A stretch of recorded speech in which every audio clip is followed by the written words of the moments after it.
also to eat something real quick. I knew it was second breakfast, or for you, second.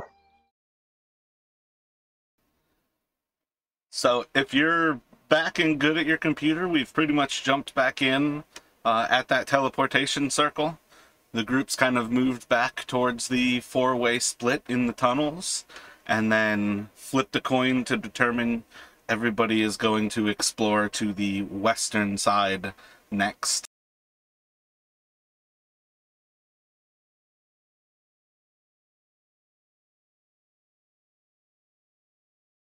As you all start to move down in that direction, you hear like little tidbits of voices inside of like the dripping water of this place, which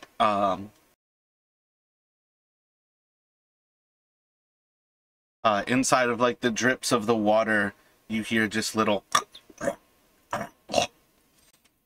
and just kind of vague sounds spreading through the corridors ahead of you.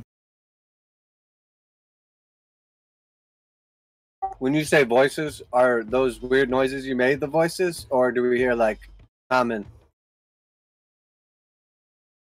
Some things, it's more at this point that you can gather they're speaking. None of the actual language is clear at this point.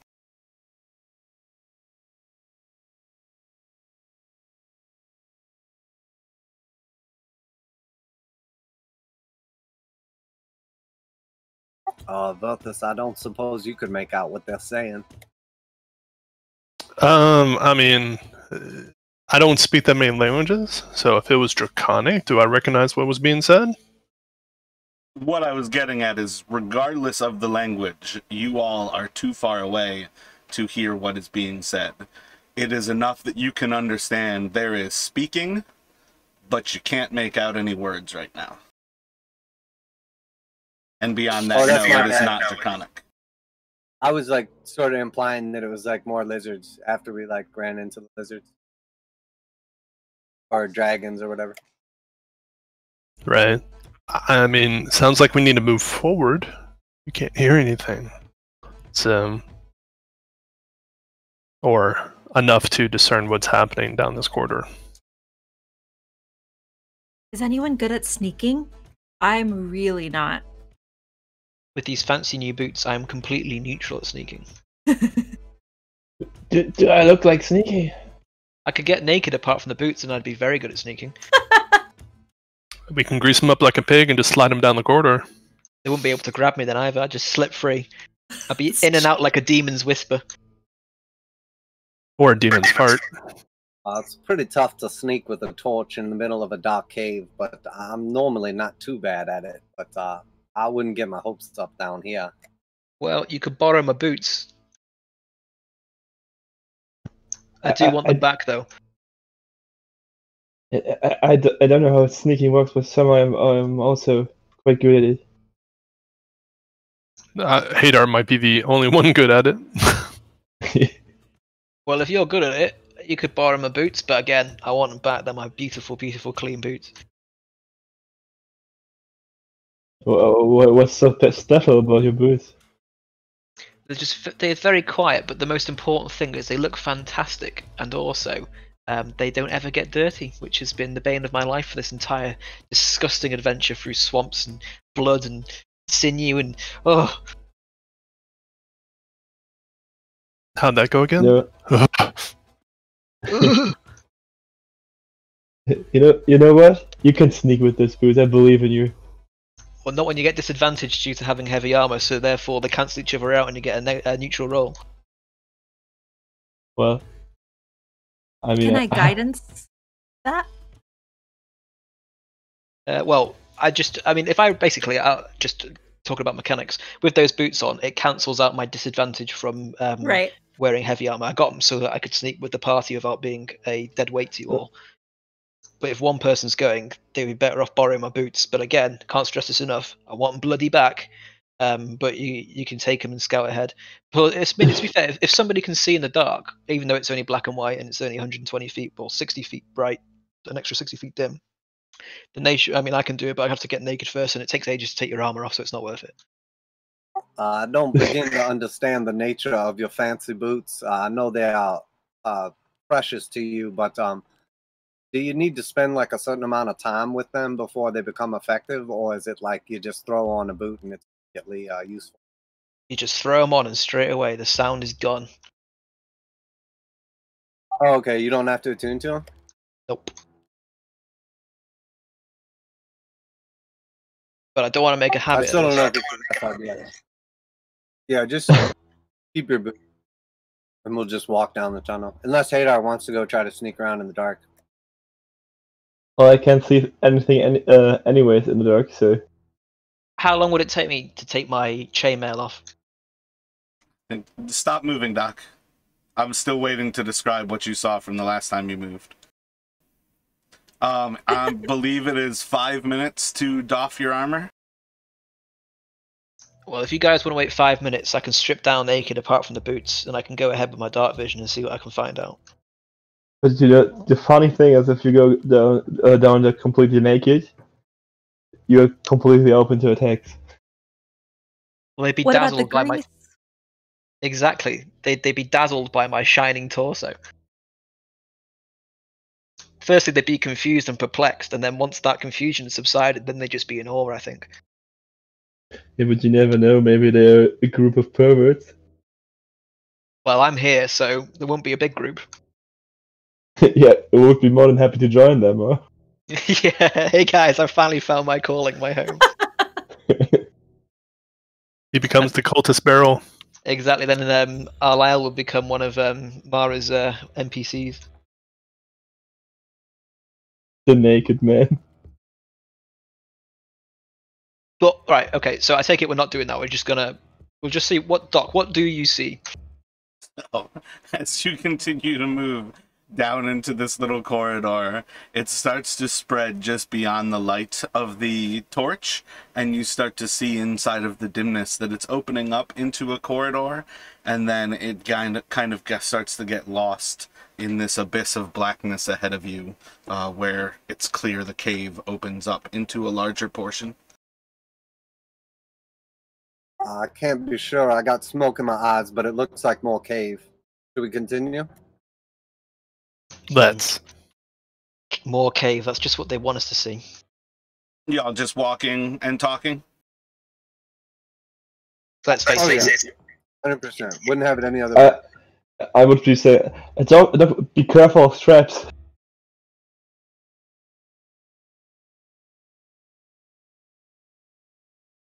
And then we're going to whisper to Hader, I'm going to be extra uncareful for traps.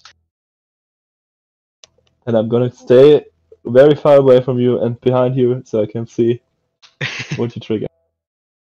The trap should be careful of me. I'm just trying not to walk in a line, which this tunnel really doesn't let us do, but Yeah, I'm gonna it's try. pretty much 7 feet wide. At any given point, you guys are essentially in a line. I'm Moving gonna on. keep enjoying my cigarette. What was that? You chewed down on the cigarette? I keep enjoying it, and definitely just keep going on, carefree. Oh. As you all progress a little bit further, you start to hear the voices murmuring a little bit louder, and then in a moment there's a spark of light ahead of you all as this entire corridor starts to light up, and you hear in kind of that same moment, someone's coming!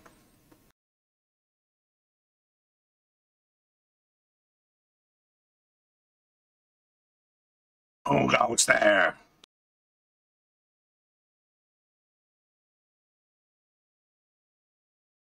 We recognize like what kind of voice that is? Common. They seem to be the frog people, and there's a good many of them inside of the light and others outside of it. We don't have to engage, do we? Guys? I still feel bad about that village we torched earlier.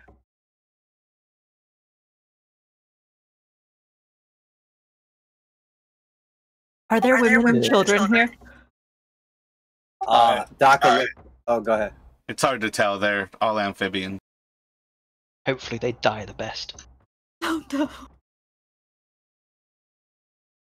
Daka look back and say, perhaps we should finish them off. It'd be unfortunate if they returned home to see their village and all their kids were killed. Yes, it's probably better to put them out of their misery now rather than go through the the rest of their lives in the turmoil of knowing the loss they've suffered. Damn, that's dark. Unless, and I try and be quiet about this, and I go, tell them that we're with that Landa Rosa bitch and shit. They think that we're part of it. And, oh, these guys are cool. And then we just go about our day and we don't kill anyone. Yeah, maybe they can tell us about who all's been here. Yeah, exactly. We could butter them up for some more information. We could grease them up for more information. I like the idea of buttering them up and putting them in a pen. God.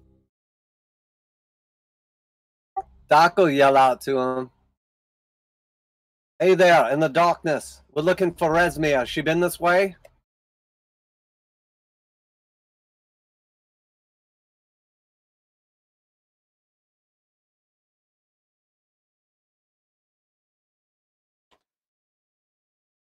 Why do you search for the Black One? Whoa, racist. We've got some business with them. Need to settle our debts.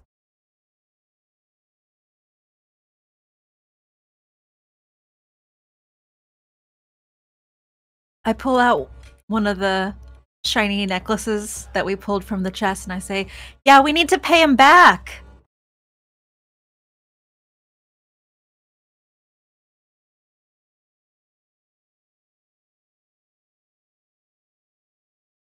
I can collect the payments that you have. Bring your tribute forward. Unfortunately, that's not going to be a possibility. We've direct orders to speak only to Resmia or Draumor. Orders from who?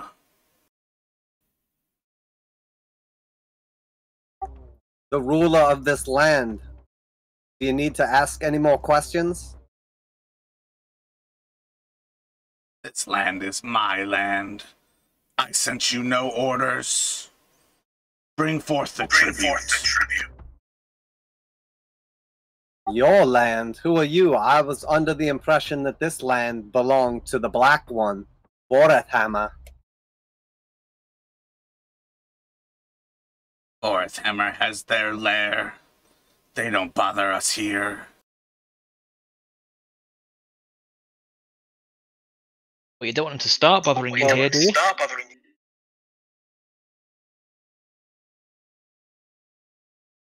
Yes, if you're the ruler of the land, perhaps we should make a proper introduction. And Doc will take a couple steps forward. They call me Doc. What's your name?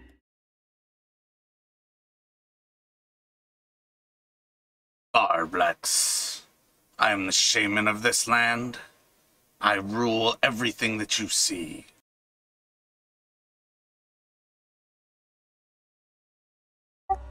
Come forward in the light. I can't see you. I'm in the fucking light. You come forward, peon. Can I see which one is Pharblex? Looking across the room, no, you can't tell where the voice is coming from. You're too far away. Okay, I'm gonna keep stepping forward with my torch, and if I can see Pharblex, like specifically speaking, as soon as I can, I'm gonna dagger.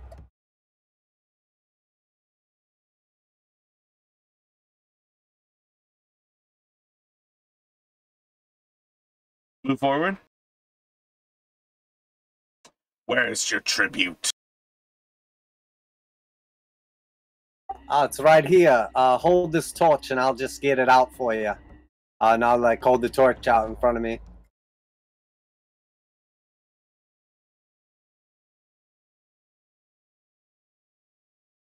Did I see who was talking there? The one in the center of the cavern, on the other side of the cavern. In the center of that little line.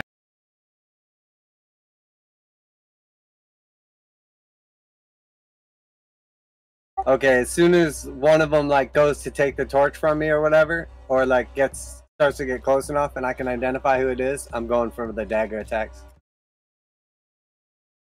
The radius of the room is probably like 50 feet at the widest.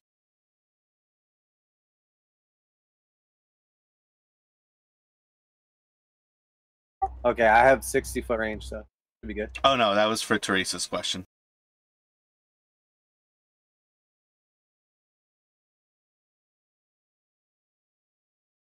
Yeah, I put up initiative because you can roll initiative, Doc, when you're ready. You do have to at least take one more step forward, though. But I don't think that's a big issue.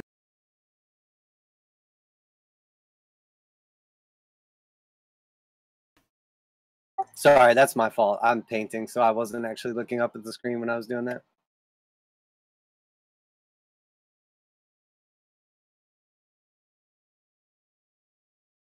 Classic lone strangers. No information for you all. Go straight to battle. My original name for this character was Herdamobo, which is just Murder Hobo with the first letter switched round, and I regret not choosing that name now. Well, Pharblex is like the big evil bad guy who killed Suncaller, so... But where are Doesn't they? mean you couldn't have got shit from it.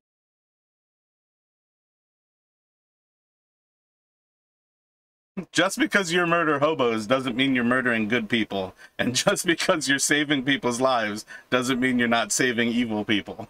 My point is that you guys are great at never getting information from people that you kill. I mean, for a minute there, I thought we were going to get something, but then the coin flipped very suddenly. Did you get my initiative there? I think you have to No. click on your token and roll 20 and then roll it, and then it'll register. Yeah, but because you rolled it before you clicked, you now have to wait until our DM kindly adds you to the turn order, and then you can click your own number next to your name, which is supposed to be 0 initially, and type your own turn order in. Nope, stop rolling. Once I add it, you don't have to do anything. Fair enough. Because otherwise you just change your initiative.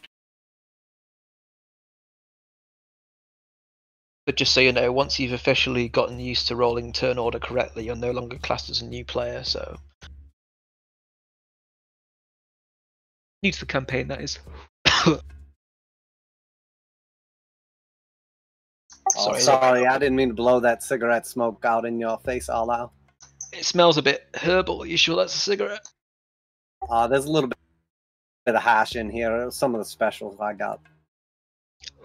Happy 420.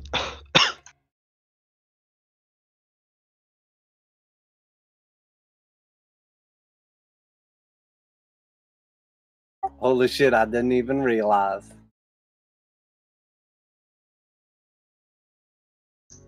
I was in a bar at exactly 20 minutes past 4 today at 4:20, and I did wonder at first why all of a sudden someone just started smoking a spliff right next to me in the area of the bar.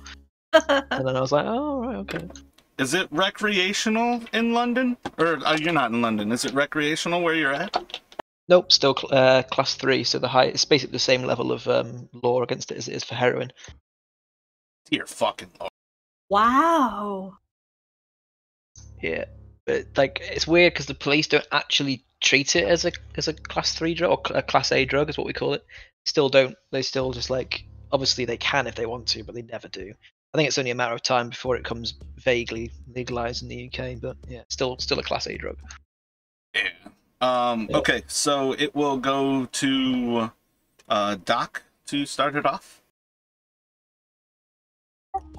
So was I able to get my shots off before they get in melee range or no? No, you didn't surprise them, and you told them to come forward and take the torch. Okay.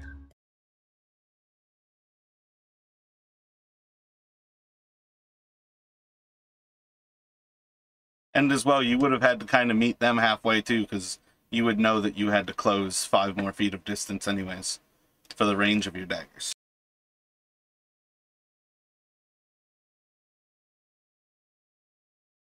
Gotcha. So can I move through a space that a guy's in? I just can't stop in that space, or is that only for friendly guys? It's difficult terrain regardless, and you just can't stop in the space. Like, end your turn in the space. Okay, so I'm going to just show you where I'm moving, and then you can do, like, your opportunity attacks, but I'm just trying to avoid the one frog that's down to the south of me. Are you going to attack me? Yep, give me a second, grabbing the dice. 2 of those are definitely going to miss, with a 7 and a 9. A 19 should hit, and that will do 6 slashing. And what is that? 3, 7 poison. All right, cool. And then I'm going to dagger Pharblex. 16 hits. 16 hits. Okay, cool. Oh, my bad. 16. I forgot. I'm not supposed to tell you. No, you're good. I was about to just ask you if it hits because I wasn't going to modify it. So yeah, I'll do 16 and then second one.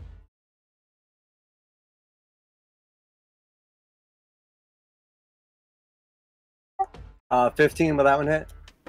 15 hit. And bonus action.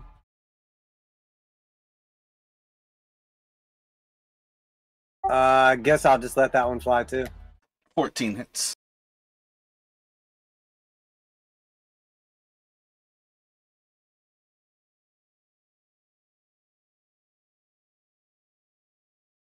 And then Doc will just yell out as he like runs past all the frogs in front of him. Cover me, it's about to get messy.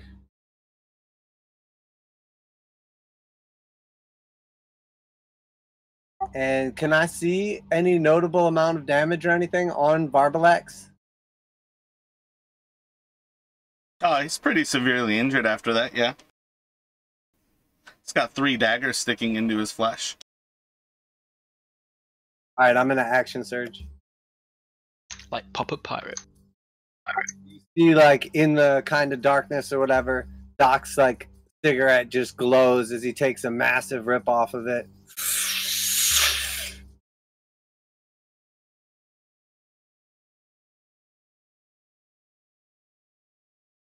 Action surge gives you an extra action, but this is what we were kind of discussing about the dagger usage. Like, you can have those 2 free daggers in your hands, but drawing that 3rd dagger to throw the dagger is still like the free actions, and your hands are empty at that point.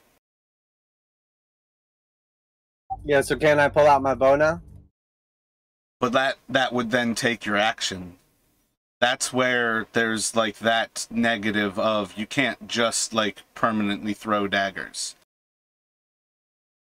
Yeah, I have 2 daggers in my hand, and then isn't the 2-weapon fighting thing allowed me to pull out 2 things as my action? Or as my free whatever? I thought that was why you made me take 2-weapon fighting instead of the other one. I mean, we could go for, you could have a 4th dagger in your hand, but even that I feel like is stretching it, because you technically started with a torch in your hand at the start of the turn.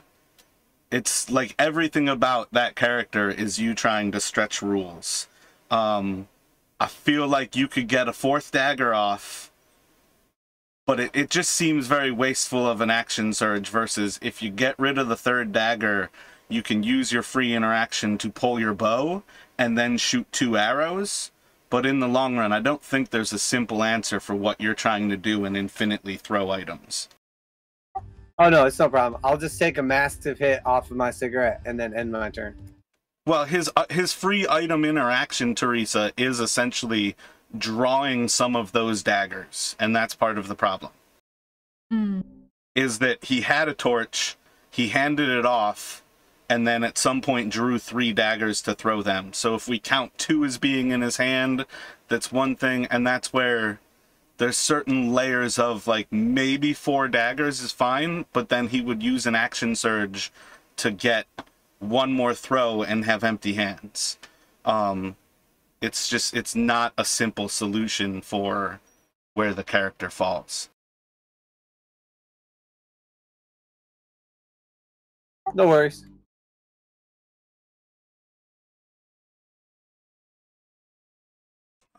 One of the frog creatures covered in feathers and scales from different creatures is going to run forward to you as it like kind of presents its staff forward a little bit. There's like a jingle of all of the small bones that hang from it, and it's going to blow across the top of the staff, and just a green mist is going to flow out over Doc's person. And I need you to make a Constitution saving throw, please.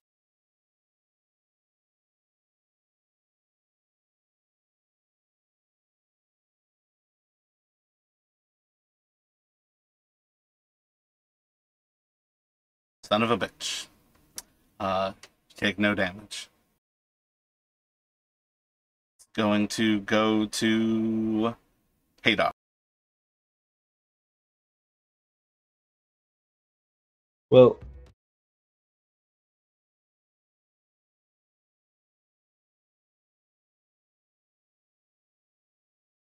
the problem would be I feel like the here ally and the virtues are in my way, so Costs 10 movement to go over each one of them. That's one of the things that you'll learn about standing at the back of the group.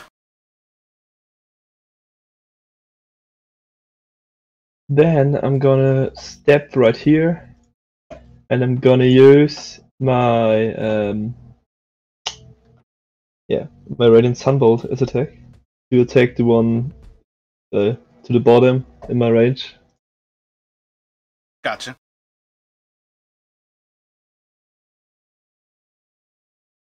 $11 to hit. 11's gonna smack off of the cave right in front of it as it just kind of like slouches back to the side. Well, then I'm gonna do the same thing again.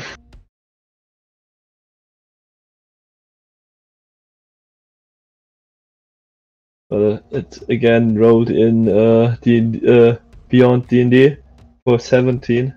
Yeah. Don't know why it rolled. Oh.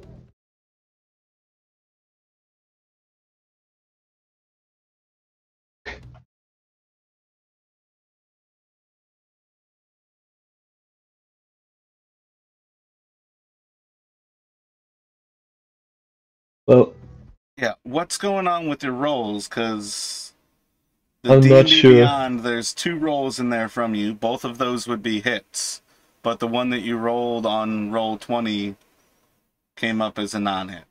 So I'm not sure what you have going on with your Beyond 20. Well, did you try reinstalling it last week? Yeah, I tried it, but somehow I didn't fix it. I need to look into it again and see if I can find some. But you'll have to hang out after the session so we can fix that, because it would be great if you could roll inside of roll 20. Yeah. Well, and the rolls inside D&D Beyond were the second attack, and I rolled twice, but 17 was the one. Gotcha. Yep. So 6 damage. Yeah, and that would be the end of my turn then. Yeah. Leave.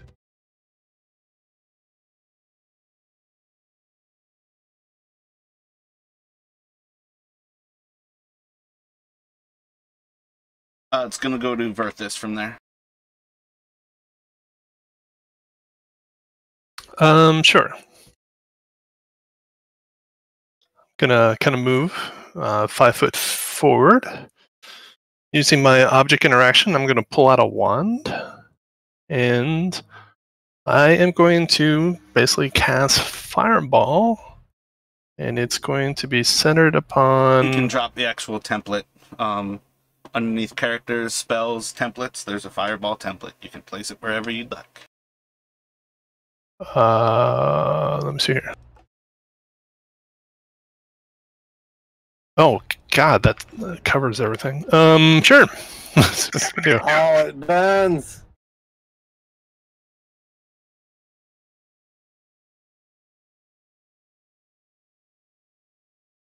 Yeah. I'm not trying to get everybody, but that back group, that is basically where I'm going to launch the fireball. I'm going to use a single charge. The DC is a Dexterity DC 15 save.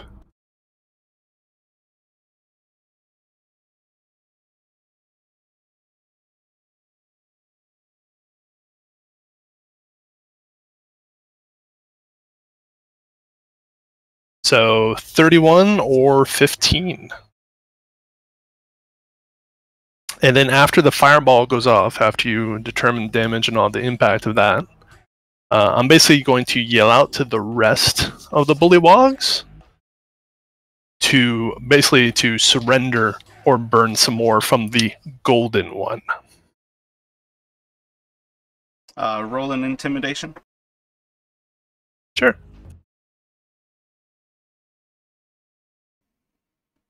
Alrighty. So, as the tiny little mote of red fire passes across the room, you see as it gets near to the group of shamans, and in a moment it explodes. 3 of the frog people are just absolutely disintegrated. One of the shamans is completely consumed in the conflagration of fire as his entire body catches on fire. And Pharblex is consumed in flame, screaming and writhing. He falls to the ground.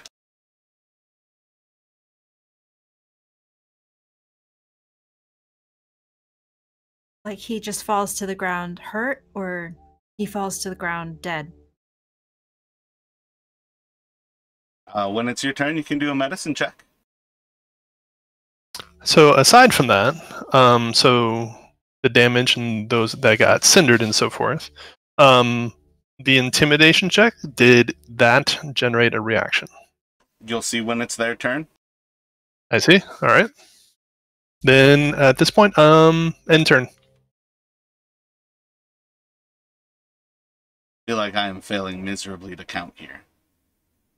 Oh, I know.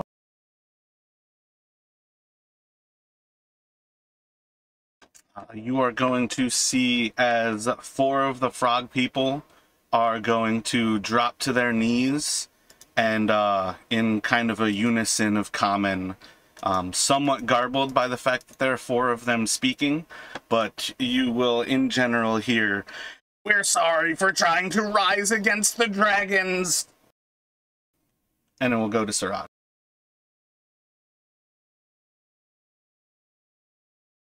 Oh, can you hear me now? Yep, I can hear that. My bad. Okay.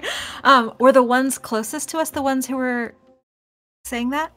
You can see 4 of them right now are marked with the person who's like bowing, and there's like something on their back. Those are all essentially prone frog people right now. Okay. Then yeah, I will do a medicine check on Pharblex.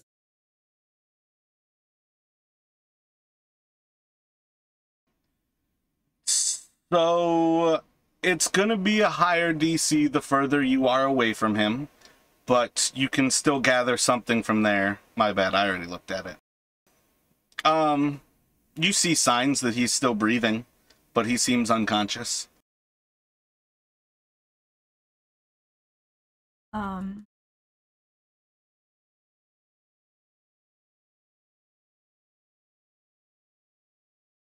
For the sake of mechanics, almost any character that I create is not a simple creature that when it goes to 0 hit points, it dies. Okay, great. Then I guess for my... Have I already used my action to do the medicine check? That's essentially the interaction. Like, that's the freebie. I guess I'm trying to decide whether to bless the party or try to convince them not to continue fighting.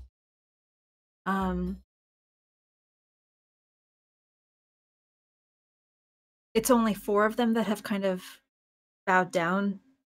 Yeah, you've seen 4 bow. Okay.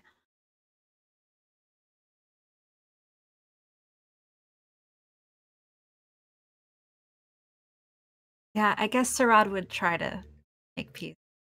So, I guess I'll try to persuade the rest of them to stop. Say, look, we have no qualms with you. We have no reason to fight you if you would stop fighting with us.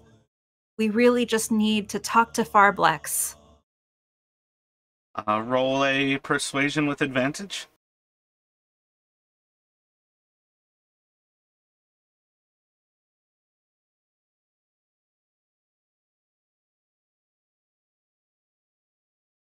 I feel like it's good cop, bad cop right now. Bad cop went first, good cop's coming around. Any movement from you, Sarad?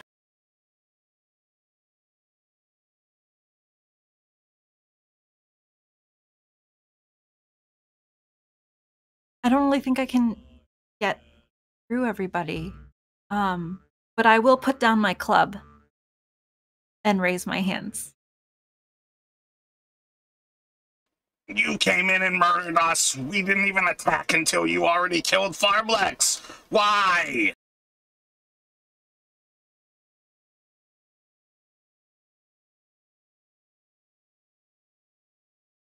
Oh, is it still my turn? No. Okay. It's gonna go... I think I have a few other creatures first. I'm just trying to keep them up on their conditions. I mean, technically, we do have a reason to kill them.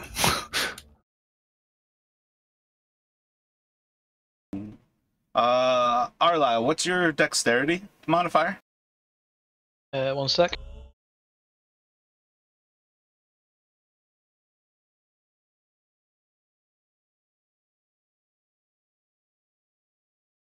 +0.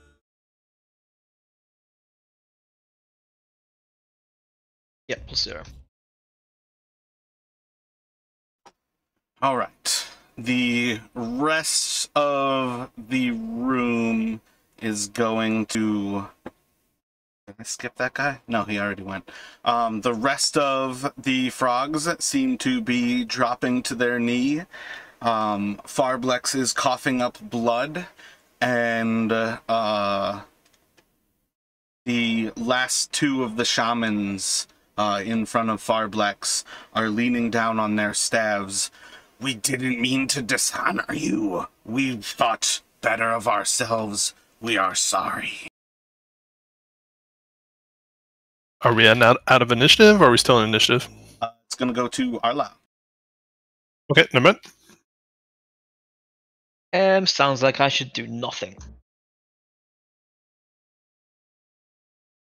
Yeah, so unless you want to murder shit. Exactly. Which so is I'll tell you what I'm fun going to do. too. It is, and it's very us.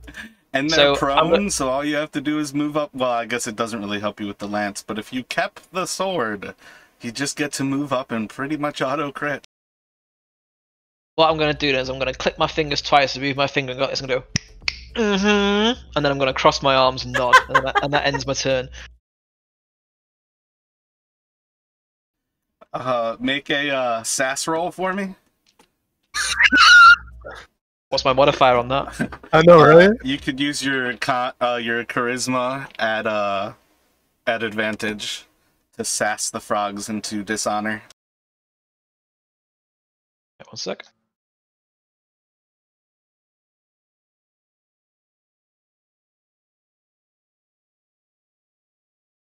Or can I use persuasion?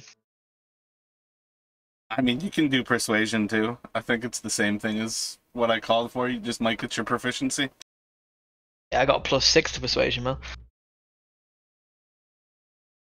Oops. Nah, I told him you can have advantage. Oh, right, it was 13, still not great. Hey, it's your boy JP and rolling like shit.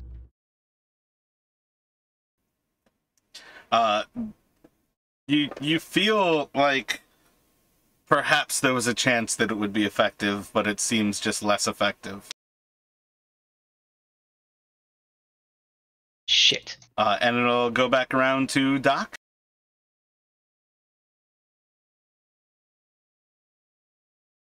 All right, I will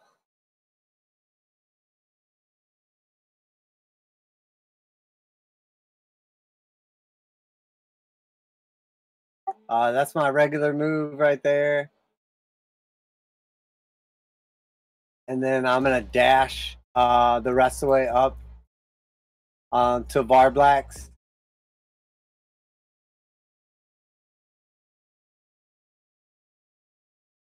And then I'll just say, I'll like get down on one knee, take a hit out of my cigarette, and I'll say, "Don't you die on me, Pharblex. You're a daisy if you don't." And I want to use my action surge to pull out my medicine kit and try to stabilize him.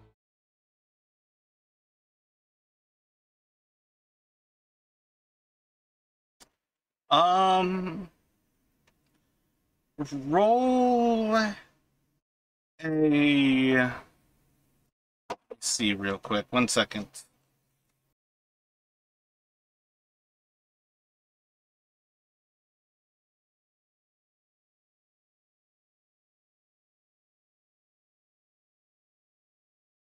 Roll a persuasion for me.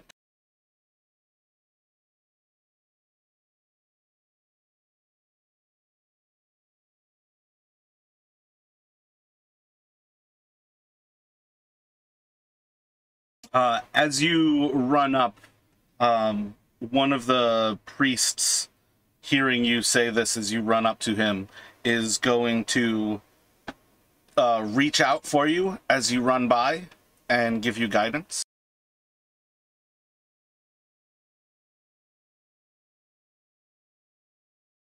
Oh wait, you got a medicine kit, don't you? Yeah, I got a medicine kit. Yeah, so that stabilizes it anyways. My bad, I got distracted there.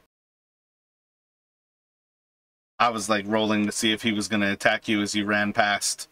And then I was like, oh wait, you're going to say don't die? Yeah, I'm going to say don't you die on me, Pharblex.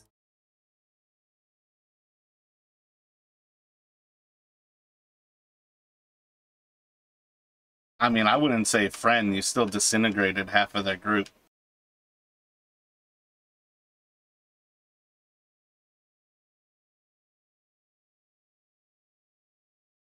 So assuming everything goes forward there, you all are essentially out of initiative here.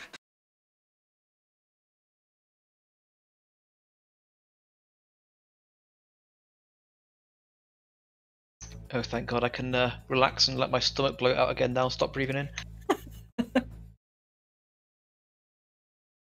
So I'm gonna kind of like walk, like head held high and just kind of, walk with a certain air of not trying to be a douche here, but somewhat douchey, like air of superiority, and just kind of walk through the crowd of the frog. And I'm pretty much gonna stand over, what was his name, Pharblex? That is correct. Yeah, so I'm gonna kind of stand guard over Doc, and as he interacts with Pharblex.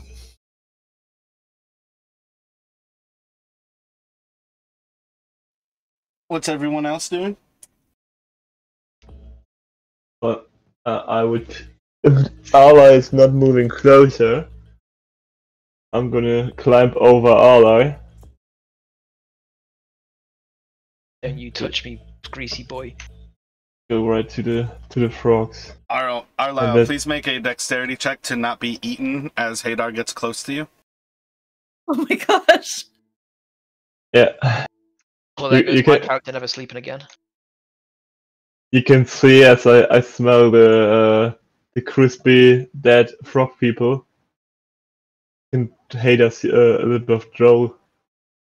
You're able to pull your hand away as Hadar starts to crawl on top of you, and he seems to notice your hand and starts to chew on it.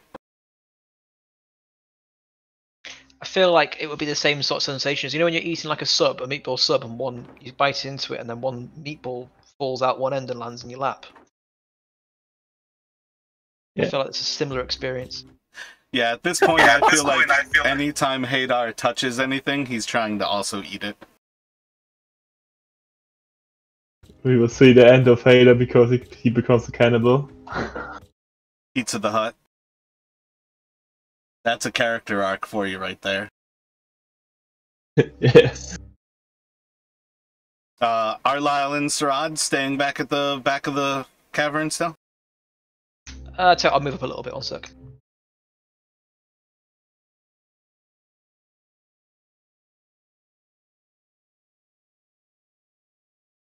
And then further thoughts on what you all are going for here?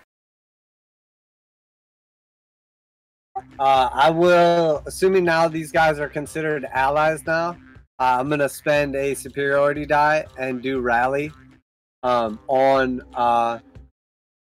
Pharblex.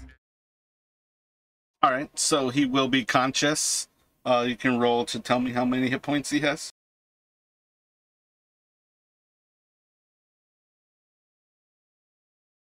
Yeah, Teresa, like, the only information I've got out of what Hadar is he wants to eat things, so cannibalistic PvP has got to be a part of that character.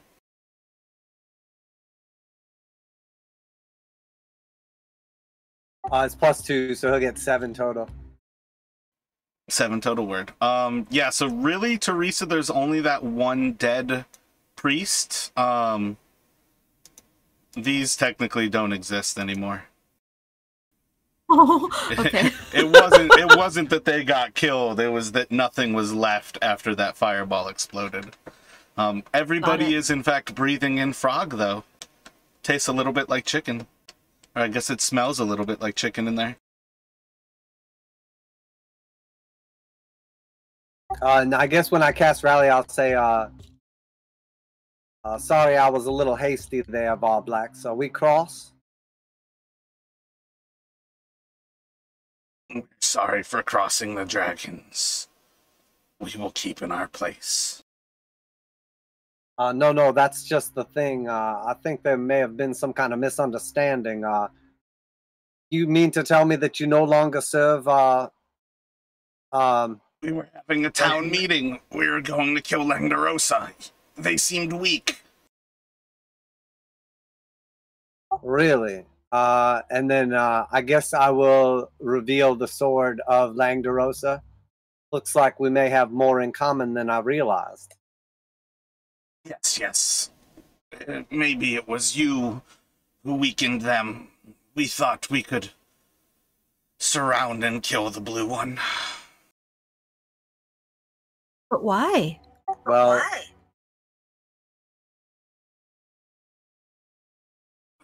Dragons are still evil to our people. We may stand taller than those filthy lizards, but we are still servants nonetheless, and they are cruel masters.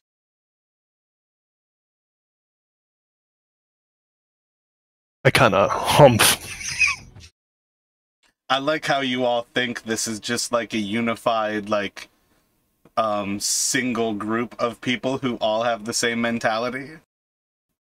This is definitely the Roman Senate at its height. Everybody trying to stab somebody else in the back.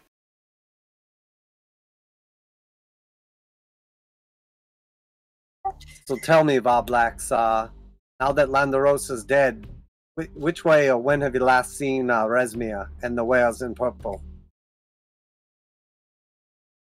Resmir fled some days ago. They've went through the portal, and we have not seen them come back. The portal to the northwest of here, the one above? Yes, that is their path out of this place. Well, fear no more. They cannot use it any longer. Portal has lasted many generations, beyond our people being here, beyond their people. You have destroyed it? According to the Book of Soldiers, it's destroyed, but I wouldn't say 100%. Pharblex, where do your people come from? From this swamp. This is where we have always been. But we thought the lizards were here before you. Here in the castle, none of us are from this place, but all of us have been a part of this swamp.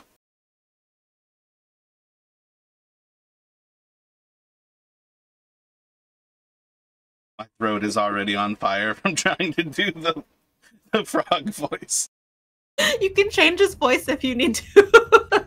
Yeah, whatever. I don't know if you noticed, I already changed it once to try to make it easier to do, and it was still burning. You just let me know when you need to speak, mate, and I'll speak on your behalf in the frog voice. Just out of curiosity, from the entrance below the castle and the little teleport circle, and then obviously like this little area we're at right now, what else is down in this cave? Where does it lead? We control most of this cave. This is where we breed our tadpoles, while we are the keepers of the castle. There's little else than our frogs. But when you say that Resmia escaped, where did she escape to? Where does this cave lead to? Wherever they take their treasures, we were never allowed to use such things. We are purely their slaves who operate and guard their lands. Understood. So the teleportation circle and the castle itself entrance are the only two ways in and out of here? As far as we understand, yes. And say the teleportation circle was still salvageable. Do you know anything about using it or have the ability or anyone within your tribe to activate it? We were never allowed to go in the caverns beyond to the northwest. That was the only place we were barred from. It's where they took all of their treasures. That there is a teleportation circle there is news to us, but it makes sense that that is how they come and go. There's no secrets amongst friends, Pharblex. I know you're a bad boy. Do you honestly know how to use it or no? Make a intimidation check? Or I guess a deception check? I don't know, it depends where you're coming from. I'm not trying to intimidate him. Yeah, I'm not trying to intimidate him. I'll go with like I'm trying to be like more friendly, about you but saying like friends. Like... Oh, okay, I'll do intimidation. Like, you already tried to murder this person in 6 seconds, you nearly killed them. So, when you say friends, that's not going to be something that goes off easily.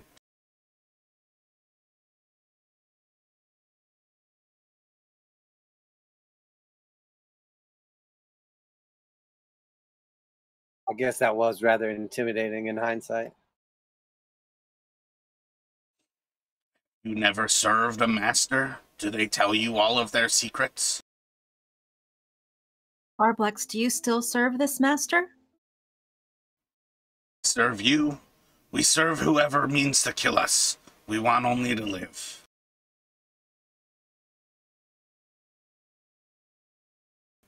Is life not precious to your people?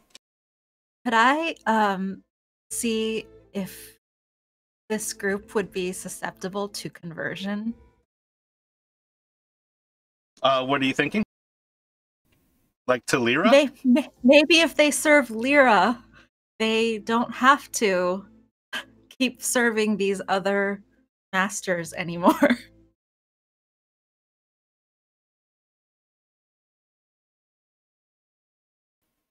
I'm not sure you have enough alcohol for that.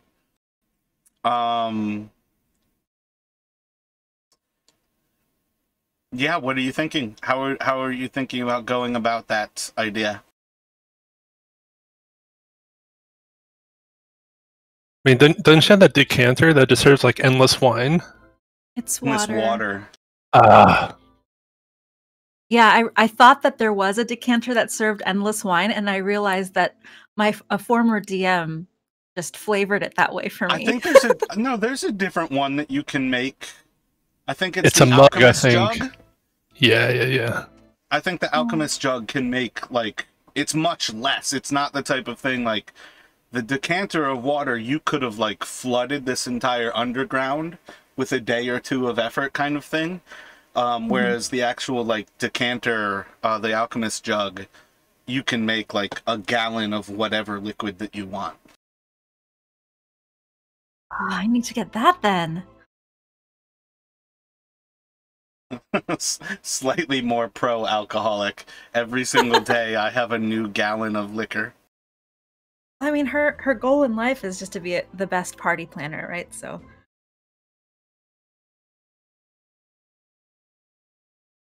So what are you thinking with your conversion therapy? I guess I would start with, I mean, is there wine in the castle that we could bring over?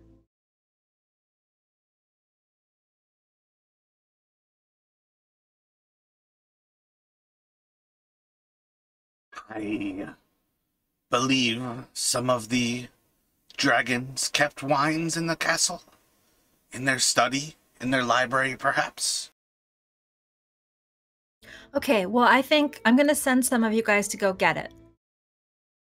And look, there's much more to life than serving these earthly masters who just want to use you as pawns. And then you end up fighting more people who also will take over and use you as pawns. Instead, like you can... No, instead you can serve Lliira, the goddess of joy. I'm going to hand him something really pretty from our stash. It probably doesn't have any nice gems in it anymore, but it's still pretty. I'm going to say, this is beautiful. I had a tiara just like this in my treasure hoard. Oh, it had perfect. Some beautiful diamonds in it, though.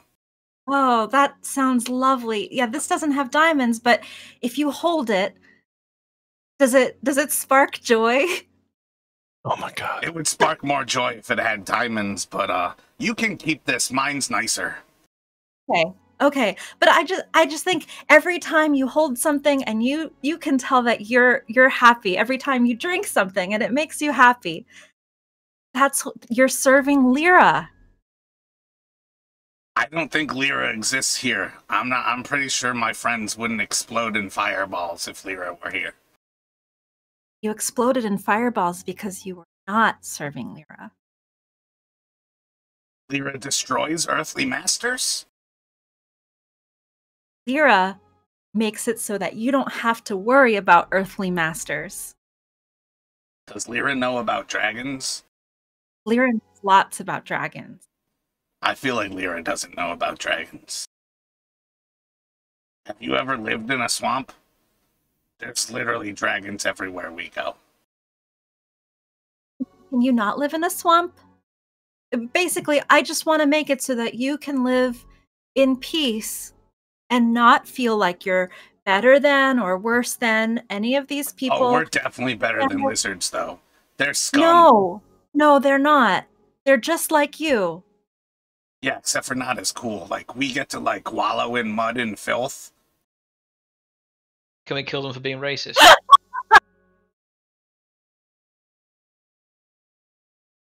I mean, you can definitely do what you like. I feel like you want us to kill them at this point. You've given me so many opportunities to murder. It is my goal to always give you all complicated decisions that are never a clear-cut what I am looking for you to do. Oh, it's a clear cut. Absolutely. It takes like minimal amount of influence to get us to murder everything in sight. Quite true. I feel like all you need to do is cough whilst you've got your microphone up or something, and we're like, kill, kill! I mean, basically, I just don't want them to end up in another fight with Snapjaw. I mean, it's a big swamp. If Snapjaw leaves the castle, we can keep the castle. Snapjaw wants the castle. Well, are there any more of you guys? Like, say, for example, have you got a camp of women and children anywhere that can reinforce you? Yeah, just outside of the camp. Just outside of the castle. Good. We've got a camp. It's probably like 30 of our women and children folk. Oh, I'd love to meet them someday. Yeah, they're really nice. They do a lot of, like, underwater basket weaving and things like that. Just killing me. Sarad turns around. We're a really crafty people. We make a lot of arts and craft. It's really beautiful. Is it underwater basket weaving from the Mighty Boosh? I'm pretty sure, yes. Incredible. Is there, it's kind of hard to see from this, and maybe you can expose it with lighting. Is there kind of like a passageway behind Pharblex? Are you technically still lit up? I feel like you had light cast on yourself. I mean, at this point, I could light something up. I mean, we're not in combat, so I'm not too... So right now, the only light is coming from those two shaman who are, like, right behind you and right behind Doc. But yes, sure. There does seem to be light scattering off behind Pharblex, and there does appear to be... I mean, you can't just pick up that torch, you have to light another torch, but if you want to have a torch, you can definitely have a torch. Unless you wanted to go get that one back from the lizard, the frog you gave it to. No, that's fine. I mean, I'll kind of like a cool little Charizard sort of way. I'll pull out a torch. I just kind of blow on it. It lights up. Yeah, so as it lights, you do see that there's a cavern behind Pharblex where you're at, and it scatters off, and you see that it's, in general, a pretty large rectangle. It's still a little bit larger than the actual light passes through that whole space. But there seems to be stones, stalactites, stalagmites kind of growing in the area. It's not quite as muddied on the floor at that point. And most of this cavern has had like a slow kind of vertical climb to it. And by that point, you would notice that the fog doesn't really continue that far. It doesn't really continue much further than this room. Alright, so, I mean, I'm going to engage Pharblex at this point. I mean, I'm not trying to interrupt the conversion to Lliira, whether that's being successful or not at this point. I kind of address him. What is his body language when, basically I approach him and start talking about, I'm about to question him further? I mean, he's essentially been groveling this whole time. So, I mean, I'm basically going to start, not really interrogate him. I mean, I'm just trying to be practical at this point.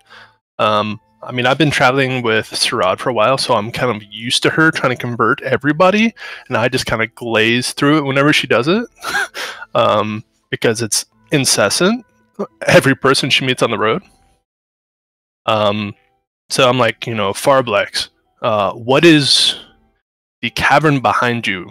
Is that someplace that is additionally your land, so to speak?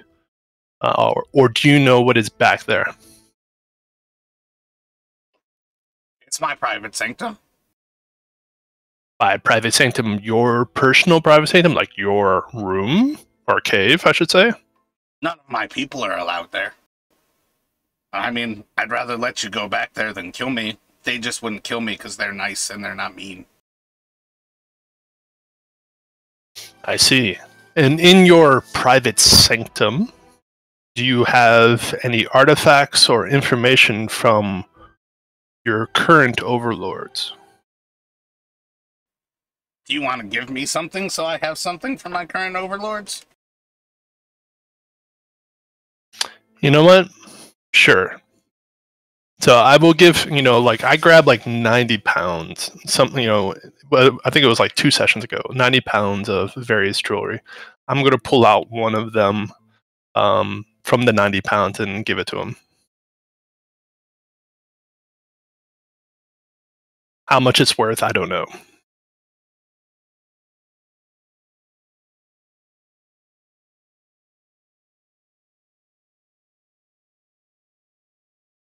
This... You guys must know a similar jeweler's cult, because I swear I took something like this from them. This is quite beautiful. I actually saved one of these as was one of my prized possessions. Are you going to give it to your wife and or child? Jesus. I didn't really want to share it with them because they'd probably just roll in the mud with it. Ugh, disgusting. Yeah, it is quite wonderful. A good roll in the mud. It's really good for your skin. You should try it. You look really clean. Like, do you want some mud? Got some very prized mud if you'd like. I do a facial mud cleanse once every sort of few months, but I have been running low on the opportunities to do as such recently. But, you know, I'll probably be okay for now, because that mud kind of looks half like fecal matter, if you know what I mean. And no offense, but... Oh yeah, the frog shit is the best part of it. It's a really good exfoliant. And it's great for mascara. It takes off all of the makeup. You look like you wear a lot of makeup. I don't wear a lot of makeup, I just wear quite a bit of concealer. There's a big difference. Guidelighter confirmed. I just go with wherever the storyline takes his character, man. He started off as a health and safety inspector, so he's come a long way. I'm not even joking. Nice. That closet was a very different place. So I mean, I'm not too. I mean, unless you guys want to search through his private sanctum, I'm not too concerned about what's in there. We can be thorough. It sounds like he'll just let us pass, and out of, you know, not wanting to die. I'm more concerned like the other corridor we haven't explored, and that's pretty much my focus. Because we saw one of those quote-unquote dogs go down that path. So, go ahead. I'd like to take, like, Doc or Arlyle or Hadar aside and ask what they think about the possibility of creating some sort of peace between the lizards and the frogs, because they were here before us. Sounds like an Israel debate. I want no part of this.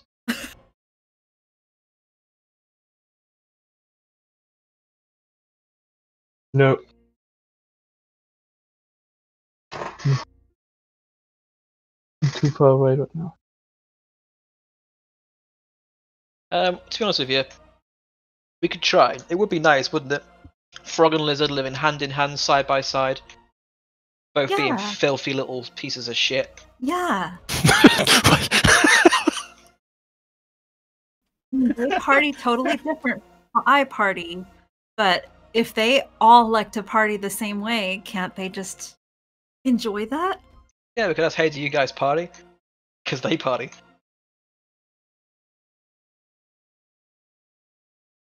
Doc will like step over and pull out his like decanter or whatever and start having a couple drinks and converse with you about that. Nice. I feel like the disco party line would go so much better if you all had a bard in the group. That's Disco, that's disco, good, good.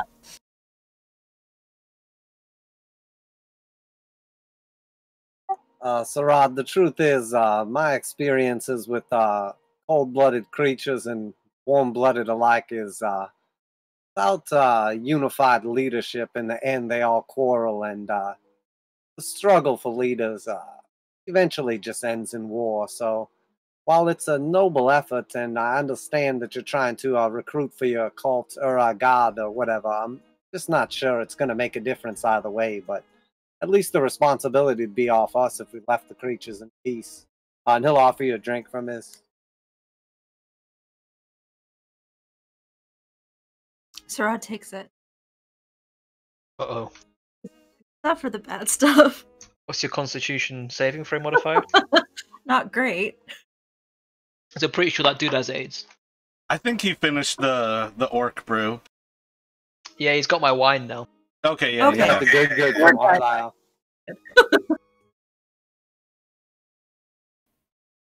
While you all are having your little side powwow, Pharblex is still like groveling on the ground. He's not like as low as like some of the other frogs were when they were initially submitting, because he was certainly piqued by whatever the cleric was trying to sell to him.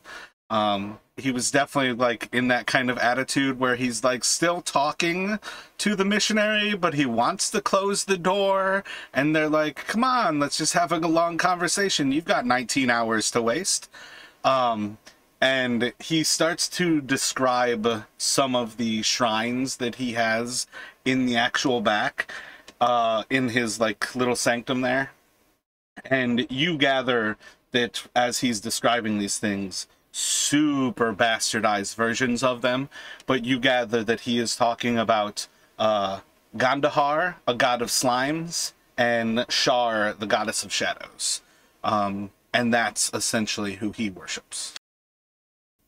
And that's just the side conversation as they go about their conversation. Indeed. So, Pharblex, I know that you were plotting to undermine Landragosa. Would it surprise you that Landragosa is no more?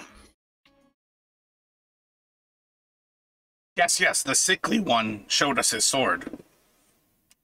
Great. Sickly one. Very aptly put. We look to also subvert the black one. Not trying to be racist. I think they ran from you.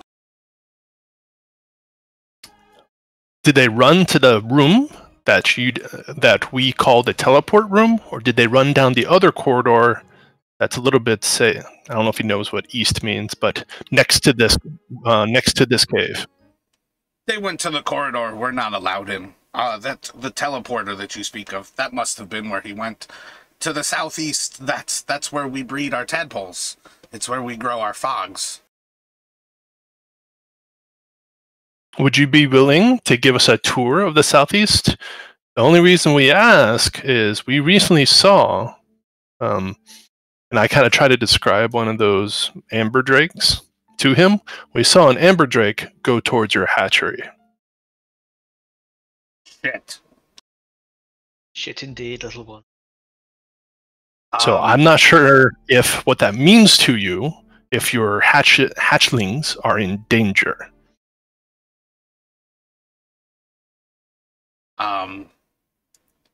Hopefully not. But, it's probably not good. Now we've killed, like 4 of those things? We killed numerous of these things, and they... sorry, clear my throat. Are quite mean. Now, we're willing to help save your hatchlings, and you can have this cave system down here. I doubt anybody wants to lay claim to this place other than converting you to a more happier way of life. I mean, it's a pretty nice cave. I bet you some people want it. I'm sure. We may not be those. However, do you know, if we're willing to help out your hatchlings, would you be willing to help us explore the rest of this cave system? And maybe if you know any other way out, other than the quote-unquote teleport room, of any information about the black one or the elf. That wasn't with Langdarosa? That one. Jalmar has been the Castellian of this place for ages. If they're not here, they might be coming back.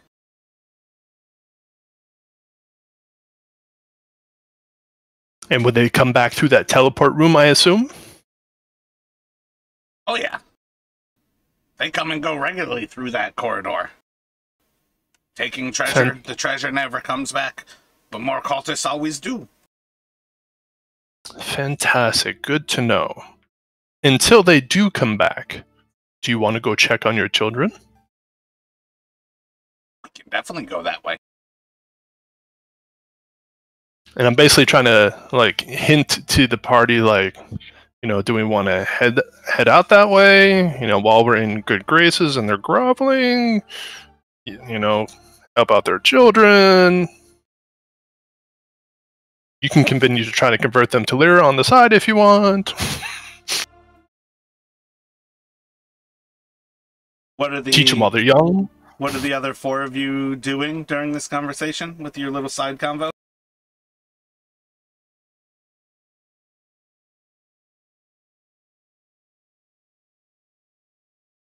Can I do a thingy check to find out if any of these characters are called Red? First name only. Red? Yeah. Yeah, I just got a feeling. I know it sounds ridiculous, but I got a feeling.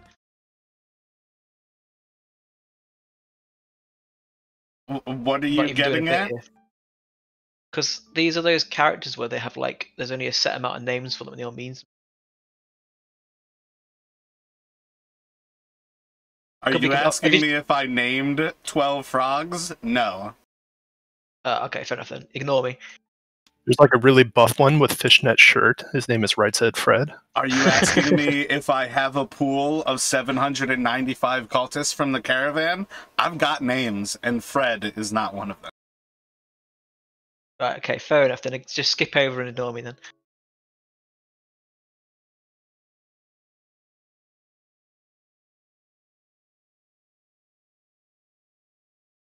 Are you all having any of that side conversation?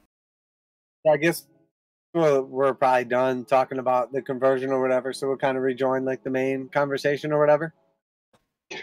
So Pharblex is willing to take Verthus into that southeast corridor.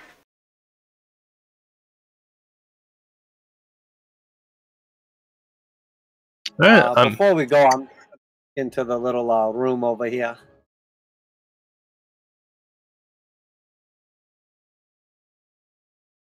It's dangerous. Don't go. I'm gonna light another torch and go check it out.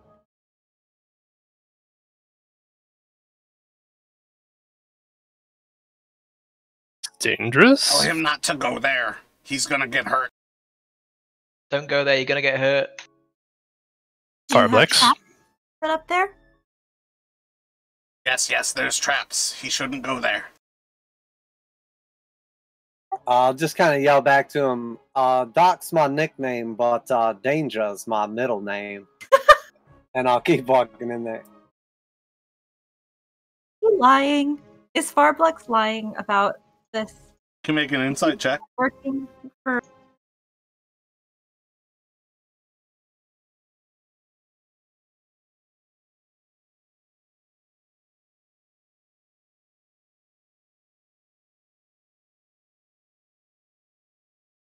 Are you walking forward without looking for any traps in there, Doc?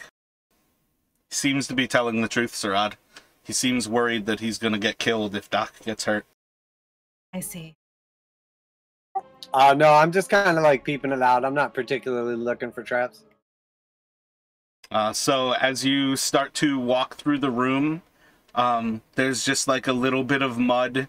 You kind of slip and you hear like... whoosh, and a pot cracks against the ground. Need you to make a Constitution saving throw. Sounds like a pot of shit fell on him. All right, Doc.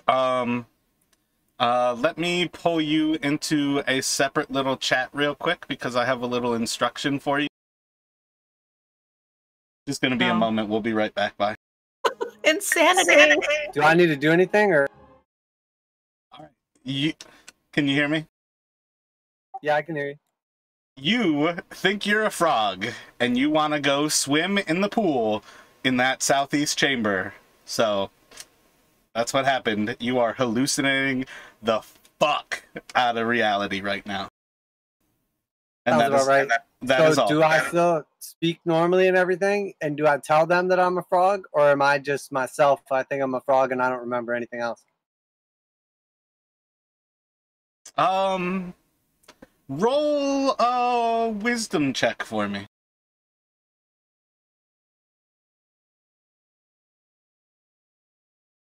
And then roll an intelligence.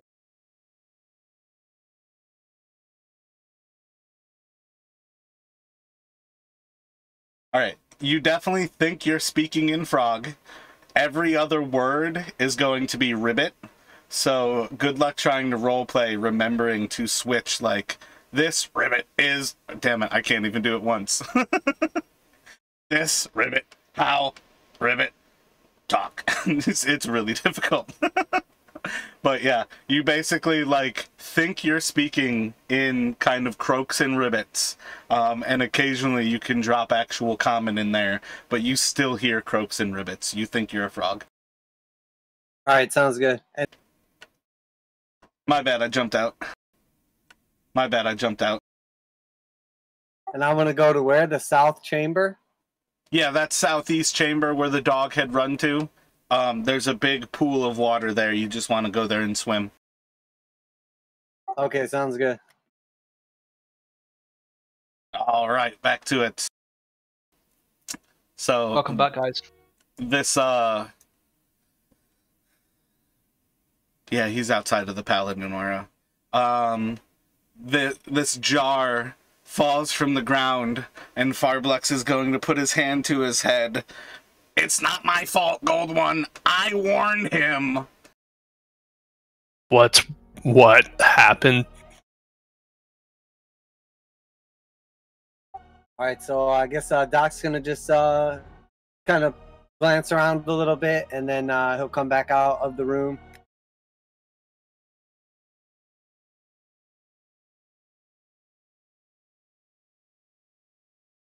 Not much to see down there. Should head over to the pool and cool off for a little bit. How much of that wine have you drank? Not much. I'm just really hot. I need to cool down for a little bit. Can I do a medicine check on him? You can roll a medicine check. Yeah, I'm like, you are hiccuping more than normal. Technically speaking, those should be more like ribbits and croaks. Is he croaking? Because then I don't want to do anything. His I need to go eyes... for a swim. His eyes are bloodshot, and his retinas are fucking massive. He has no whites of his eyes. Well, Dot looks normal, so let's proceed. I'm gonna like crouch down and start like kind of like bunny hopping forward instead of like walking normally. I'll take like a few steps and then I'll kind of do like a little frog bunny hop. I pulled Doc to the side and I said, "Look, you're taking this cultural appropriation a little bit too far." That would definitely be contested at that point to do a grapple check versus like acrobatics probably to try to hop away. Oh yeah, you're definitely gonna be able to pull him aside.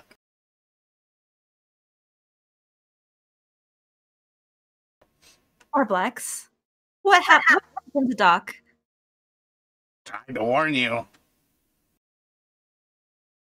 Somebody goes in there and they don't know wall what they're versus- looking. So is he like trying to hop while I hold onto his arm? Oh yeah, he's definitely kicking off of you with his legs, trying to like hop away from you. I mean, Doc, I understand trying to know that enemy, and I know there's a fighter skill to figure out the weakness of your enemy. I didn't know there was a fighter thing to become a frog.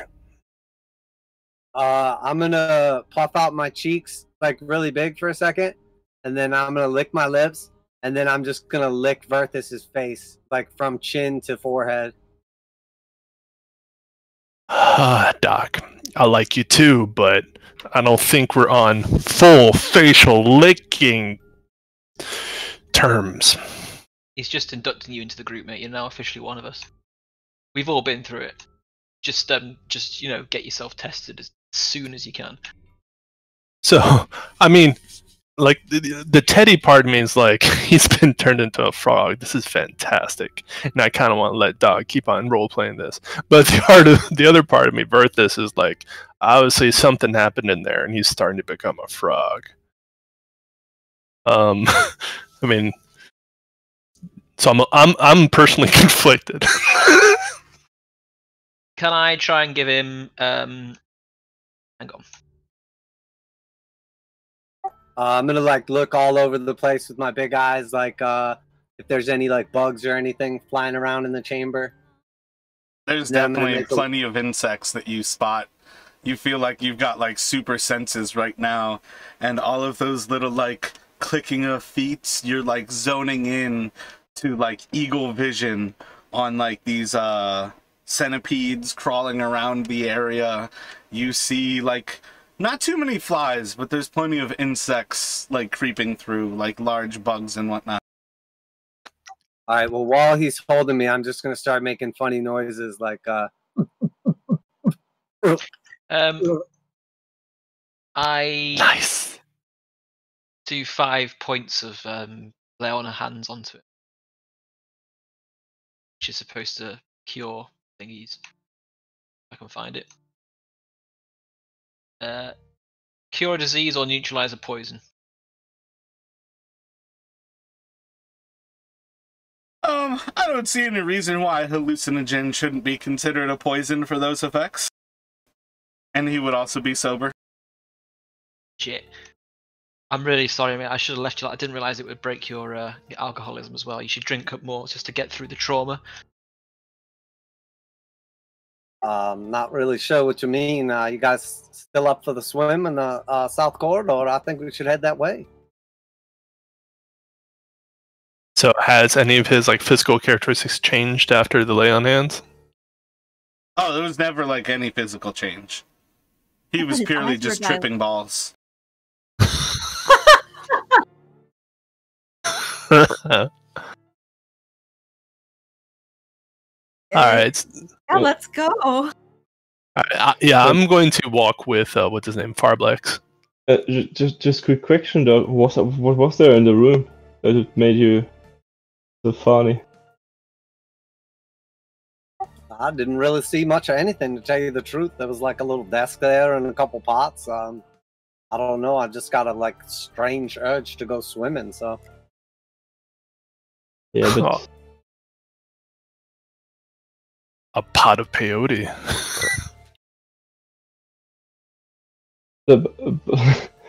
Pharblex. What made talk to this? That you? I told you there was a fucking trap in there. Well, but why is there a trap in there? I mean, because it's my fucking sanctum and nobody's supposed to go there. I told the gold one. I warned you all. Yeah, you're right about it. If somebody tells you the stove's hot, are you gonna put your fucking hand on it? Well, you know, kids, you tell them, do not touch the fire, and they touch it anyways. Yeah, but kids are fucking stupid. Yeah, because they don't know that fire hurts, but... My little boy, he's the cutest frog you've ever seen. If we actually leave the castle, I can let you all meet him. He's just outside in the camp. He's got some of the cutest little tendencies, and he does those exact same things. You tell him, no, that bug's poisonous, and he immediately bites at it. Cutest damn thing, but holy shit, is he stupid. Yeah, I can relate to him. I always eat the bugs too. I love him so much, though. I love him. A lot of love. All of our kids are so wonderful. And stupid, but wonderful. Man, I'm looking forward to meeting them. Just out of curiosity, like, how long does it take to make, like, a new child? And what's the life expectancy on, like, your kin? Depends how long we're around for, I guess. Tadpole matures in about a month or two.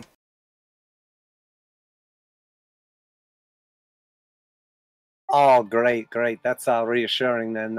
Sounds like you'll be fine. It's a good part of why we're so superior to those measly lizard folk.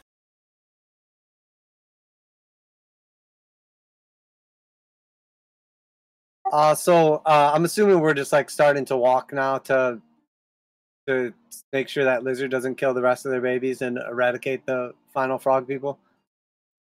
Yeah. So Pharblex, I know you said that you had like sensed the weakness in the dragons and that you were thinking about overthrowing them, but what exactly made you decide this when there's still like a giant black dragon that rules the land?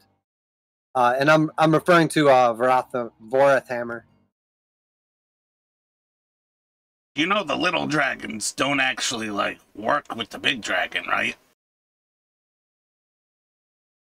Oh no, I was not aware of that. I just assumed that the dragon cult was led by the giant black dragon.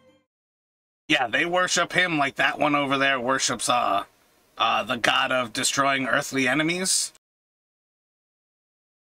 You know, you never actually interact with the person, but you'd like throw away all of your good stuff and say like, "Oh, praise Lliira, lies, praise lies, god of wonderful destroying my enemies." Oh no. Yeah, like. Can I do an insight if he's telling the truth about all that? Yeah, you can insight check him.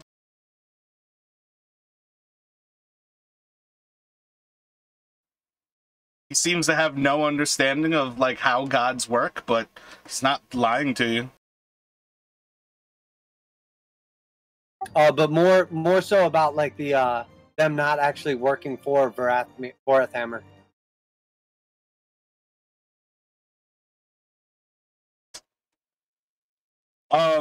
Yeah, like what more information do you want than that? What are you looking for? To hear that the cult was not working with the Black Dragon? They were not working with the Black Dragon. Okay. So they really, like, I guess realistically, the actual cult worships the Black Dragon and makes like sacrifices or whatever, but they're not like instructed or led by the Black Dragon or anything? I mean, I feel like my character would step in to kind of give him a tendency to what the cultists would worship. It seems like a black dragon might be too small, you know?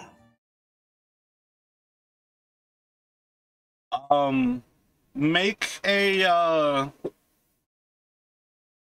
don't know, whatever the fuck that dragon history check is at advantage. I think it's intelligence-based, but it might be wisdom-based. I'm not sure which one it is for sure. Let me double check real quick. Blah, blah, blah, blah, blah, blah. Because I couldn't add it to the sheet. I think I put it as a note. Yeah, I think it has to be like a background. It's like the feature of your character at best. Yeah, we'll just... intelligence sounds fine.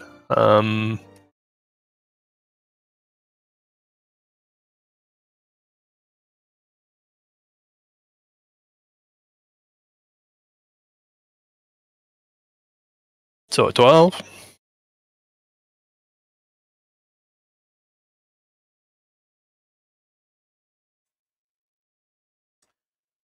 So you all are vaguely aware enough, or rather Verthis would be well versed enough to be able to catch you all up to the fact that the cult of the dragon worships dragons like humans worship deities, with next to no contact with that person.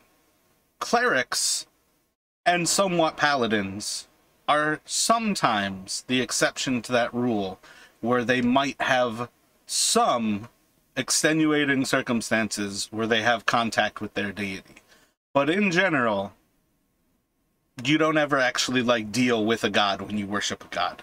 And the cult of the dragon worships dragons like gods. And Tiamat, most of all, is the highest of their deities. The cult used to try to raise Draco Liches so powerful mages would have power and control over a dragon. Dragons don't suffer anybody else to live, to rule, to really even grovel at their feet. Usually by the time you're trying to discuss something with a dragon, it's just deciding when it's going to eat you.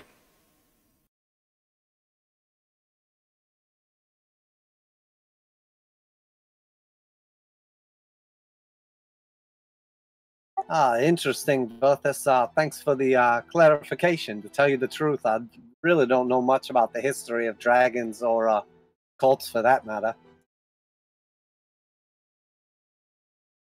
So, depending on how much time you all want to spend exploring these base layers here, Pharblex takes you through the underground. As you head into that southeastern corridor, there is a massive lake opens up before you. Among some of the first things that you see is a little toad like sitting in the island, just like within view. But in general, it appears to just be like an empty corridor. He takes you around that outer edge to the east and then to the south. He checks on some of his guards to make sure that the actual tadpole pool is still fine. And they basically report in that the dragon dog seemed to have fled and ran by that corridor. He follows through the area, takes you to a larger room in the far southeast part of this map, and that's where he kind of stops and warns, if we go any further, we're just going to alert some centipedes that live in this area, and they ambush everything. It doesn't seem like your dog is here because there are neither dead centipedes nor a dead dog. And he says if it's somewhere in these tunnels, it might have looped around, but otherwise it's likely to have fled. And that's like another hour and a half or so that you all spend exploring. You don't necessarily go across the lake, so you don't really see that like southwestern pool and all of the giant frogs in that area, and you don't ever actually go into the tadpole pool in the far south. But you walk around all of those actual land spots, unless you care to go into those other areas.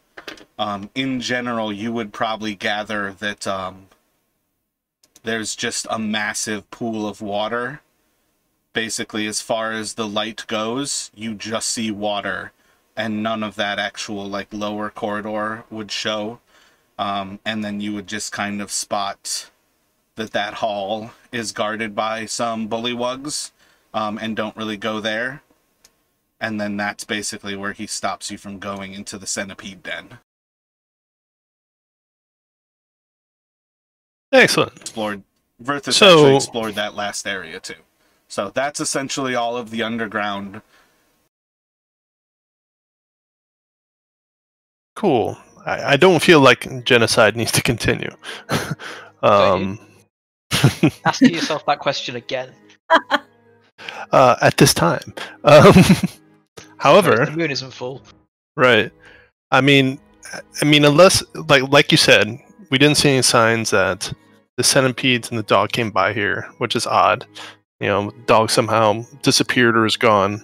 So unless we're trying to find out where the one amber drake went, you know, I'm all for suggesting that, you know, we, you know, try to find clues or next steps either back in that teleport room, which may be a dead end for us, being lack of arcana, you know, or being able to activate that teleportation circle, or we need to find something else in the castle, because, I mean, I'm not sure how, you know, much searching through the mud that we want to do. I want to do none. You all have pretty similar tastes in treasures. If you want to go genocidal, we can kill off all the lizard people, and I can give you treasure. It's a lot like what you already have. In fact, we don't want you to antagonize the lizard people, and we'll talk to them about not antagonizing you. They don't really antagonize us. They're not much more than, like, fleas. So it's a sign of strength to leave weaker beings alone.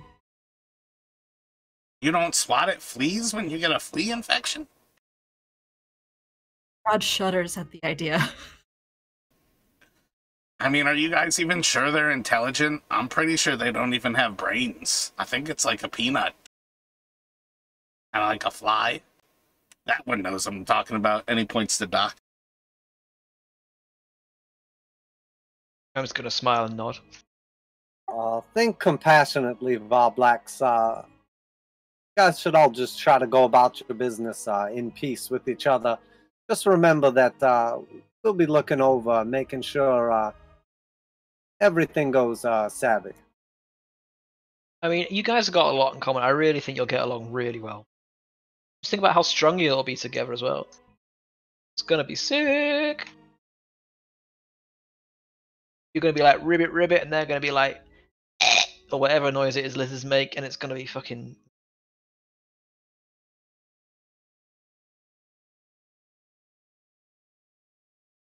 You have a competition to see who could like sleep on a rock in the sun for longer. Oh, we definitely dry out. Can't do that.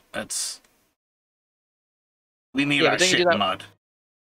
You do that thing where you fill your mouths with water and mud and stuff, don't you? And then you like slowly through your pores and that. It's more like wallowing mud and get like a nice thick layer, and then we kind of like solidify and we can break out of it once we're good. But sometimes it'll take like a really heavy rainfall to come back. Oh, I see. Alright, so you're a forest-dwelling based frog race. Rather than like a rainforest or aquatic. Pretty powerful ability to like pass by time, just like wallow in some mud and hide from time in a shell of mud and protection. It's impressive though. I wish I could do the same, but if it couldn't be mud, it could be some kind of like really clean substance instead. Like money.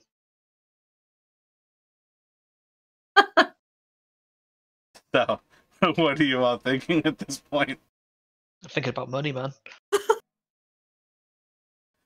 I really just want to have Pharblex throw a large mud, like, couple of handfuls onto Arlisle and just start coating him in mud. I feel like this would be like the character sort of like, coming out of his shell moment if you become unhinged at such an event. Full personality transplant. Good thing you didn't get turned into a frog and go play in the mud. That would have fucked me up. These would have made Arlisle interesting finally.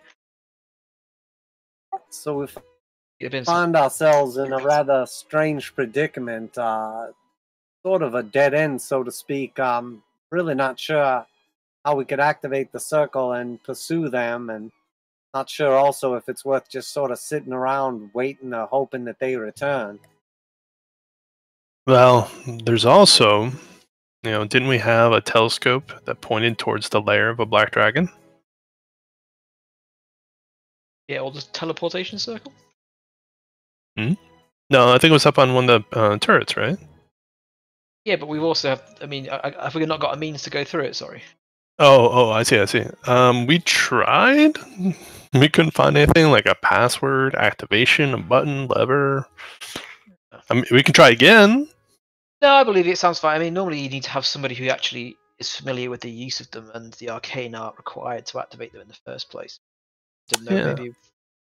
But no, it's cool. I think our best lead probably is to go for the direction the telescope was pointing. I mean, that's the only other lead, like, unless you guys in another session found some notes or something to, like, another point of interest. That's the only other thing I have notes on that we saw. I think it's probably the best course of action. Is what I'm voting for.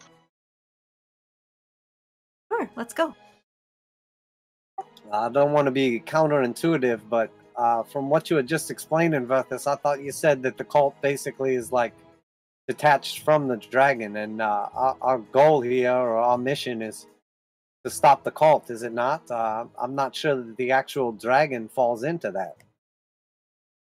Well, my thinking is, I'm not sure if we want to engage the black dragon, but if the cultists, is to see if there's any around the lair, if any cultist camp, cultist information. I'm looking to see if any of the cultists have gravitated towards the dragon, because right now I don't see a path forward to follow Remsevere or Remesevere or whatever. Hey, Pharblex, I've got a question for you. Seem to be at sort of an impasse here in a little bit. Where do the cultists like camp or live or whatever? When we got to the castle, we found only a handful of them, and the only other place that we really knew where they were at was what was that place we were at before? The like compound. Roadhouse? Roadhouse. I can't believe you guys still have not plugged in the dots. The people who were dying at the roadhouse were all of the cultists who were leaving to come here. Yeah, that's what I figured. They were going through the tunnel, and then people thought they were dead, but really they were just leaving and going to the cult. But when we got here, there was like no cultists. All of the cultists are going through the teleportation circle with the treasure that they're smuggling. You've been warned from like multiple sources. Multiple sources have told you all there was never more than like 6 or 10 cultists in this place, and you guys killed 8 cultists in that main hall. That's why the Bullywugs and the lizard folk were used to man this place. All right, so then is it safe for us to deduce that the dragon is not our path forward, that somehow we need to figure out something with the teleportation circle, whether it's time or the ability to figure out how to activate it?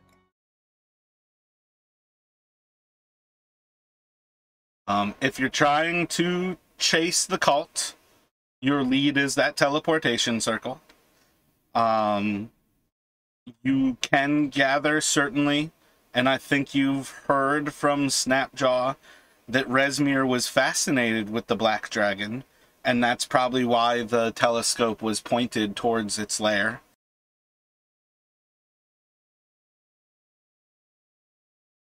Change my mind about where we should go.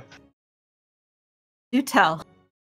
I no longer think we should go to the dangerous dragon's lair, because I feel like they were just fascinated with it. I think instead we should go back and investigate the teleportation circle somewhat more.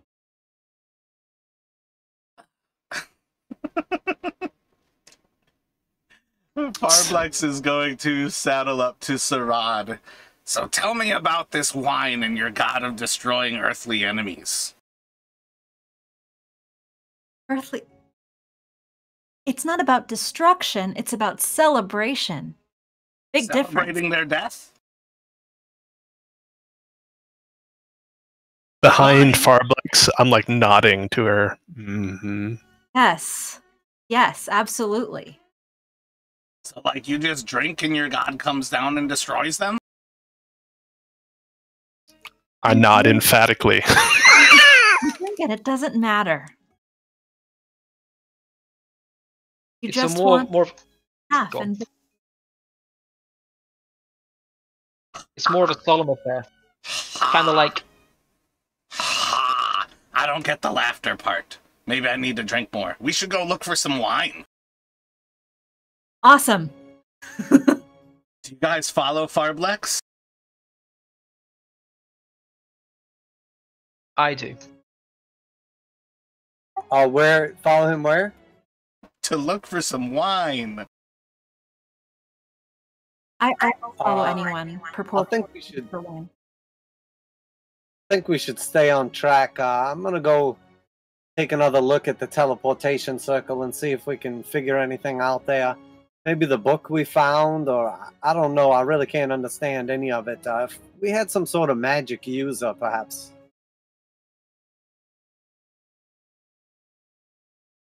Sarad, are you going with Pharblex to convert him to Lliira?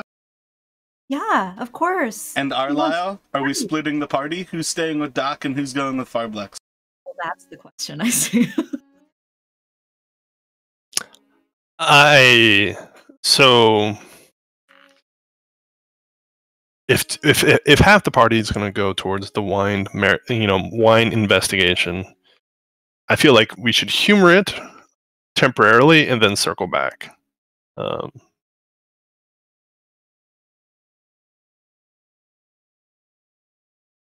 All I'm saying, Doc, is he's going to find wine. And, you know, you're partial to wine. If you like wine, Resmir, I mean, he pretty much stole shit from, like, all of these feeble humans and only brought the best to keep for himself. And I think that's all that's left in the castle. Yeah, no offense. It's nothing personal. I mean, I can go with you guys if you like, but the truth is I was already in the military, so I don't plan on joining any other cults. I Thought you guys were trying to destroy this cult. Oh, I meant religions. I'm not looking for any other religions. I mean, a god who destroys your earthly enemies is pretty amazing. Sure, let's go look for some wine. Let's just peep into the teleportation room and just make sure there's nothing going on. Maybe you could station a couple of guards or whatever in case someone returns through it. Idea. All right. Any of your magic users have the ability to communicate like through minds? I can use Zone of Truth. They use their mouth and they say things. None of you guys like talk to each other inside of each other's heads or play like some sort of like magical telephone game or anything like that? I'm not sure what this telefont is, but yeah, like if you move your voice and you say things, you hear through like your ear hole, and like then it goes into your head and you hear what they're saying in their head. Can you repeat this? I didn't understand it. He moves up right next to your ear and yells that same sentence into your head. I need you to make a Constitution saving throw. You are going to be deaf for the next, roll a d4. For the next 15 minutes. Oh, yeah. Oh, alright. Thank you. Yeah, no problem. So, to the wine? Oh, my bad. He checks with some of the frogs and tries to tell them to go in there, and they all shake their head with fear.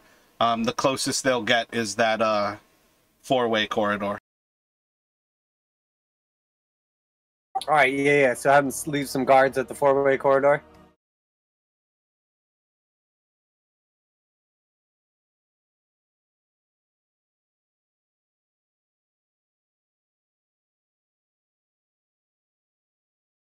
So Pharblex, just heads up there. Remember that the lizards are our allies, and you know, they may not still be like your favorite fans or anything. So try to avoid any confrontation if we emerge into the keep. It's okay. We can murder them if you're afraid of them. No, absolutely not. Absolutely. Yeah, you shouldn't have that type of attitude, Pharblex. Like, you know, if to get along with the lizard people, you know, you wouldn't want them like, you know, wanting to murder you or like going through your camp and killing all your women and children or anything. Oh, they're definitely beasts. You should not trust them.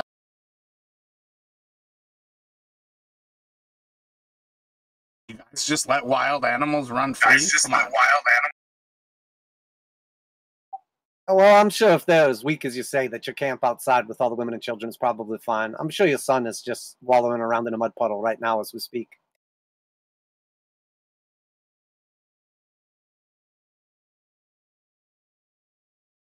Yeah, you should see it. He just learned his A through Zs the other day. It's quite cool to hear him say them. Sure, I'm sure. Oh dear. Keep leading the way. Let's go get the wine. So, you guys can head back up into the castle, and Pharblex tells you, the fucking cult leaders keep the southwestern tower. Hey guys, should we check out the southwestern tower? I just got this weird feeling, something's bugging me. Yeah, man. I mean, I felt it in my soul, man. I don't know about you. Yeah, just think it's right. I don't know. It sort of feels like a dead end. I mean, it's as if there's like this omnipotent, you know, personage telling us something that we should do. Fine, we could check it out, but I'll bet you one prostitute that we find absolutely nothing. Prostitution is a currency now. Fantastic. I just mean like loser buys. Oh, I see. That's his currency, basically. And I'll have you know, I've rather fine taste. I prefer like at least one rung up from the absolute bottom. So how about this? We head to the Southwest Tower. I vote for that. I mean, Verthus, if you're afraid to wager a couple silver, that's fine. But, you know, at least, like, say yes or no. I flip like a couple of coins over my shoulder. So you pass All right, the bet is on. You pass through the main dining hall. There's still a bunch of like coins and some like lesser value treasures in that room from when you murdered the cultists. I think all of their bodies are still pretty much there. You might see some lizard folk kind of cleaning up other areas of the castle off to the east. You all pass through a area that is the kitchen. There's some like fresh meat hanging from like hooks. There's I think like a little dwarf person who's inside of there cooking like a little bit of food. And then to the south, there's another door that leads into the main southern turret.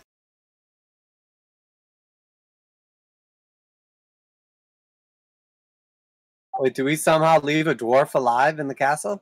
Oh yeah, you guys never went to most of the castle.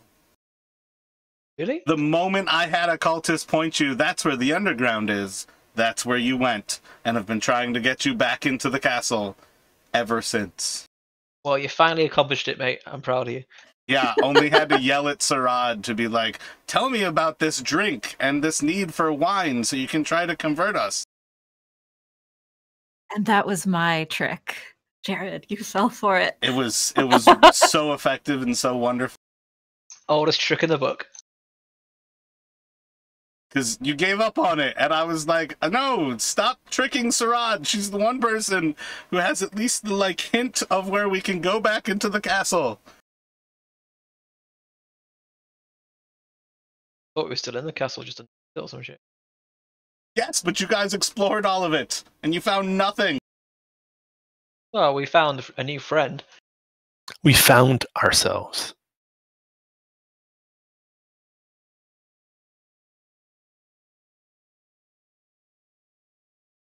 Hadar has matured. He hasn't eaten any frog legs. Doc found serenity in frog-type culture. Serenity now!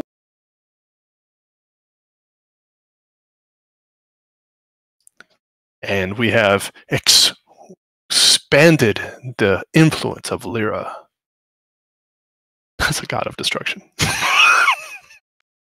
Hey, whatever gets the word out. However, that being said, in the hijinks and shenanigans and stupid euphemisms, so most of the castle, as you have said, we haven't explored. So, like, are we in a room that represents like?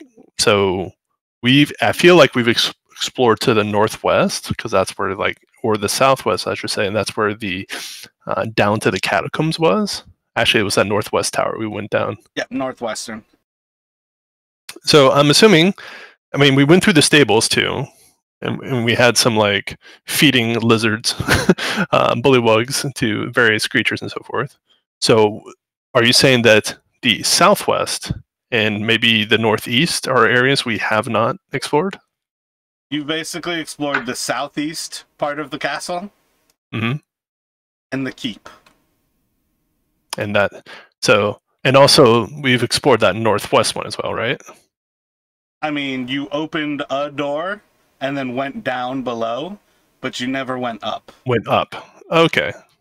So that means we have the northwest turret, the northeast turret, the southwest stairs, and but we've already been through all of the southeast. So it looks like we have 3 choices. And Pharblex is pointing that the leaders of the cult kept to that southwestern turret. Effectively, it's the rectangular turret, non-circular.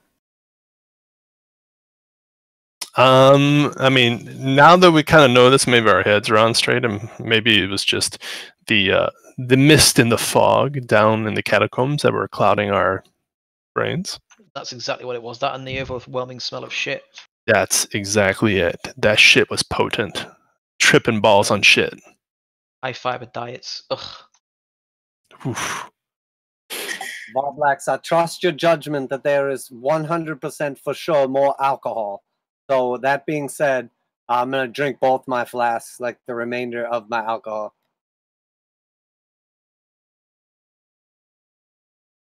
But now that our heads have cleared up and we've kind of know that there's potentially, the castle still occupied, but there seems to be alcohol nearby. We have a strong motivation to go to the southwest.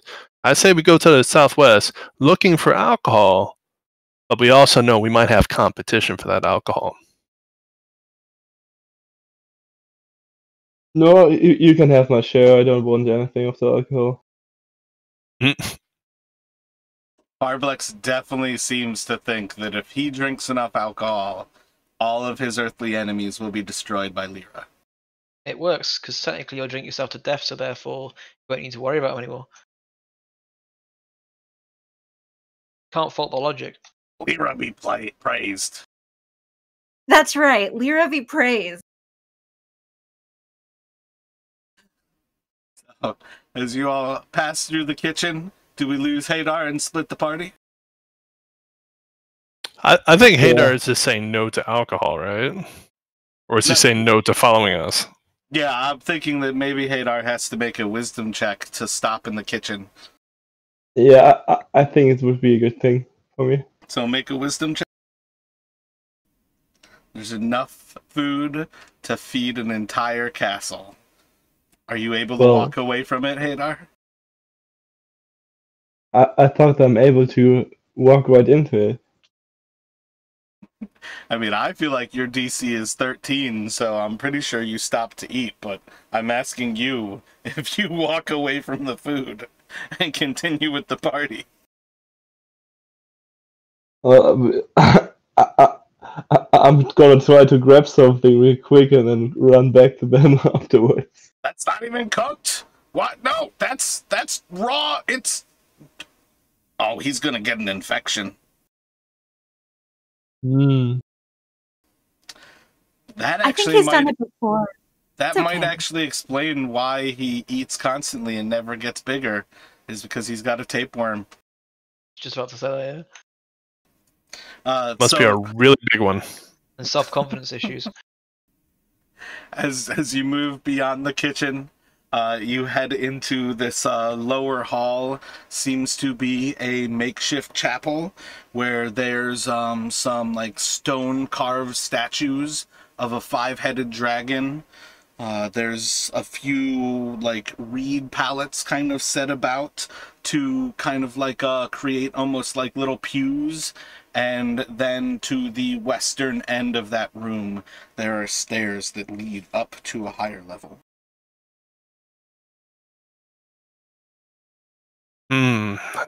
Chapel of Tiamat, lovely. That's Tiamat information. Boo. Heyo. Finish my 4th drink. I'm waking up, boys and girl. So the statue of Tiamat, is it a really big one? Is it like a little one on top of a counter? It's about like chest high for you. It's probably about like 5 feet high. Is it on a table? No, it like sits on the ground. Each like head itself is almost like a fist size and almost like arm length neck. I'm gonna push against it. Does it have any give? Do a strength check.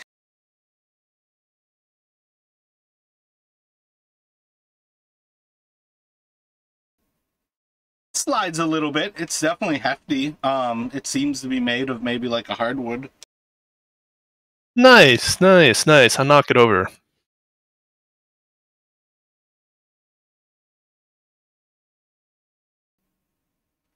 And after I knock it over, I kind of, continue on. It falls over and two of the heads just like crack off at the neck.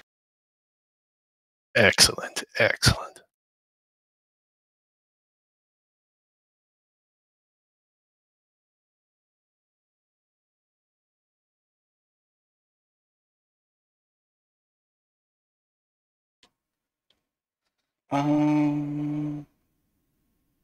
So, I mean, assuming like there's nothing else in here besides this chapel, I'm assuming that's some sort of, the only other thing that's noticeable in the space is the stairs up. Yep, it's pretty makeshift chapel at that point that was clearly dedicated to Tiamat, and yeah, the stairs are behind. Okay, I'm ready to head upstairs. Kind of feeling satisfied with myself. I'm right behind you guys. Just got to pay my dues, and Doc will stay back with the statue for a second. What are you doing with the statue?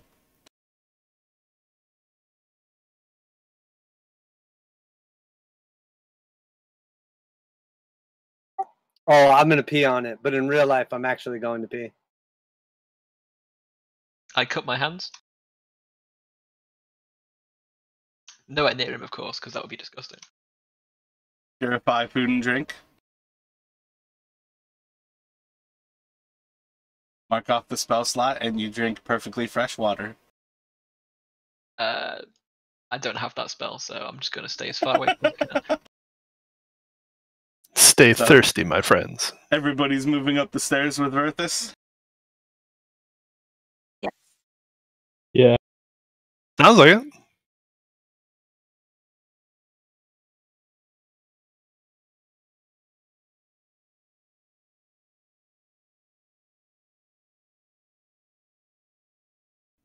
I just deleted all of the castle information last week. Ye of little faith that we'd ever get to the upper parts of the castle. Well, I had no intention of, trying to slap it into you all to walk back into the fucking castle and finish searching it. I mean, for some reason, I thought we had... Yeah.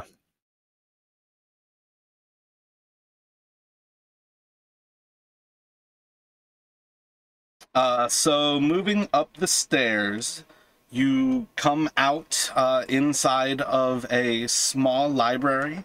There's crates lining much of the actual room itself. Many of them are kind of pried open and with books sitting on top of them, but they're still essentially crated up books in this room.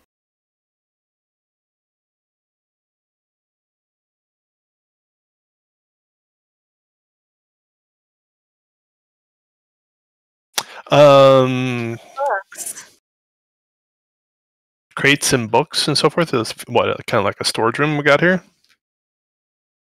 It's just the next level up. There's another room out of it to the east. But essentially, yeah, that's just the stairway is in that room. I think it actually would be right to say that there is both the stairs up and stairs down from within this room. Sure. I mean, can we just do a general check? I don't want to be too itemized here. Do we see anything that inside the crates? Books. If you look through the crates, they're just books. If you're gonna take some time to look over them, that's one thing, but yeah, I'm not sure that I would. I don't want to spend too much time on checking out books.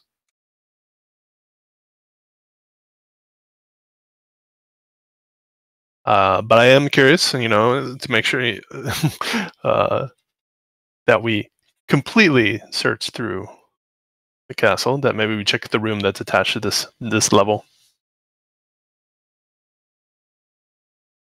Head into that eastern room. If people are willing.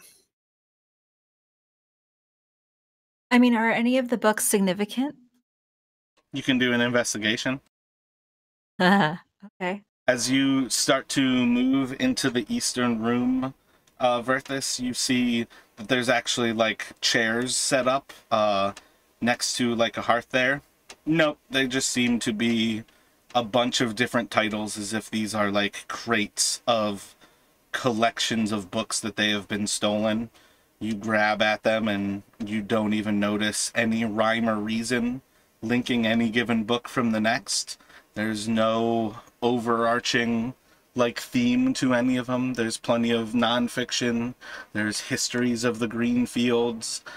There's just like massive amounts of different books, depending on how long you want to spend in there. It just seems to be an expansive collection of books.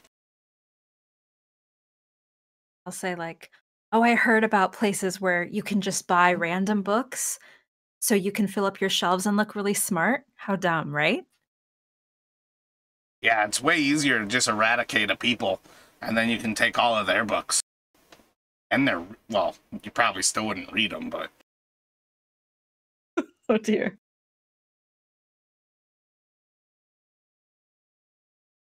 So yeah, Verthus, as you head into that eastern corridor, this seems to be a smaller, or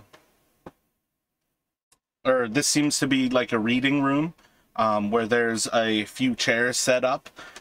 There's other books in here that are actually like stacked on an end table, and among everything kind of presented here, there's like parchment, tablets, and some just other like random little trinkets and things kind of collected, but it otherwise seems to be somewhat of like a cozier like sitting room style. There's like a couple of smaller tapestries of dragons destroying humans.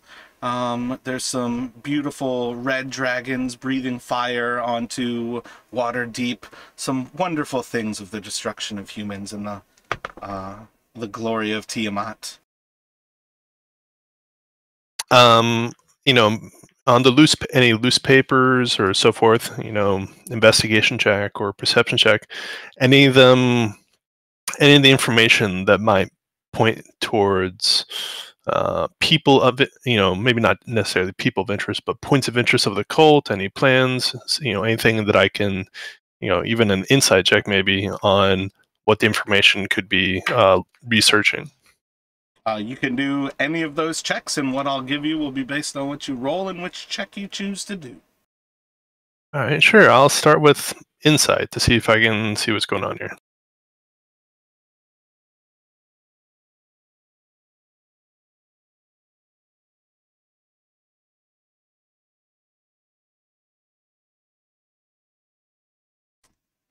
Among some of the like little statues and the pendants in this room, you notice there seems to be a little bit more towards black dragons in this actual area.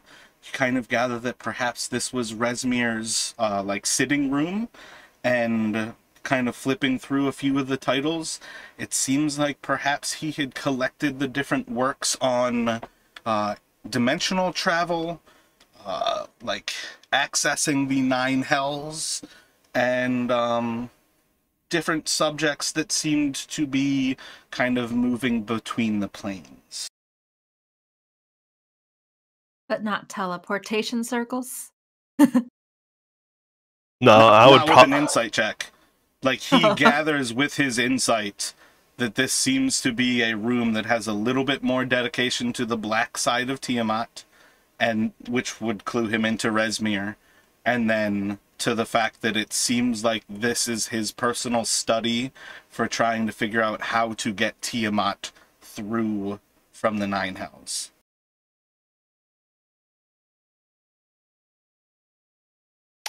Indeed. What's everyone else doing?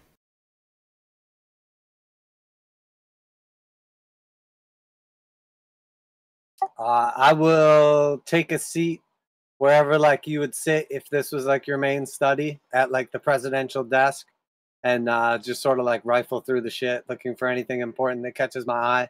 Preferably there's no particular desk, but there's like 2 like comfy like poofy chairs that are like flanking the hearth kind of, with the with like a little side table between them. Okay, well, I kind of want to look through the shit and look for anything with like the same symbol from the teleportation circle, or anything with like a circle with like ruins or writing or anything that looks like it could be like affiliated. And then after a very short while, I'll get tuckered out and have a seat and a cigarette. You can do an investigation at disadvantage.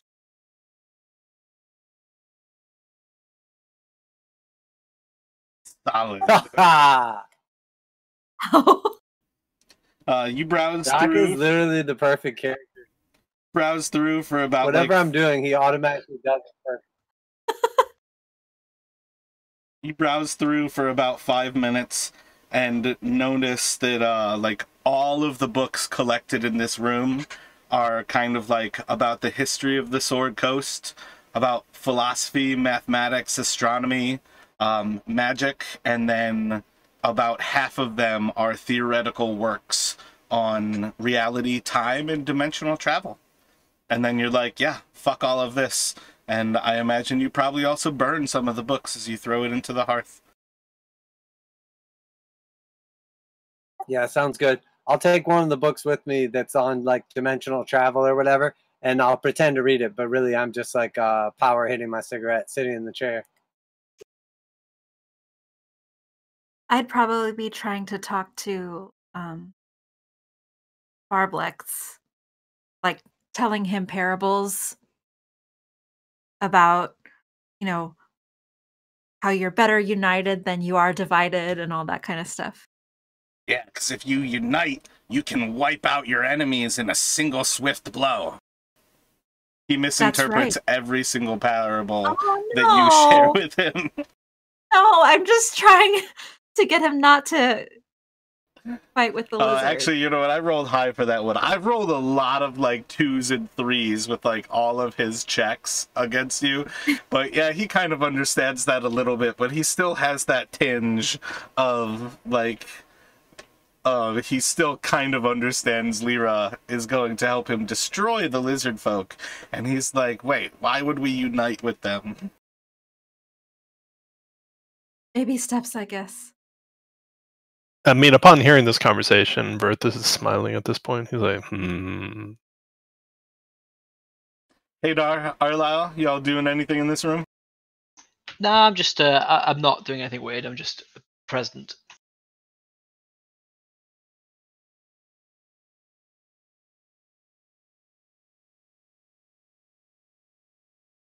Oh, Lal, don't you wish we had like a scry or a bard or something that could keep down like records of all our feats and everything? Remember when we chased away the dragon with the well-aimed shot?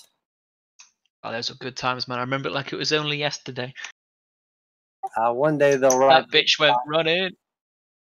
Yeah, and that was the first couple people in our party got killed back there at that castle. Sucks to be them, am I right? These two are way better. Yeah. I'm glad we found you guys. Natural selection, isn't it? Does natural selection kill off lizard folk? Kills off women and children mostly, so you should be fine. Definitely kills off anybody that like stands on the roof when the dragon comes by and blows fire. If that's what you mean. And I basically say natural selection is indiscriminate of who it kills off, just like Lliira.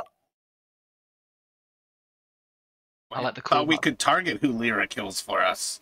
This is a very confusing god.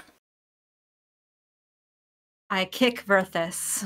I can't like point to the lizard folk and be like, those are the ones. Lliira be praised, and they all die. She's just gonna kill some people? Actually, that's kind of cool. You just like drink wine and people die? Mm-hmm. Subverting Lliira is like the best thing, you know, Verthus has done in a while with his travel companion.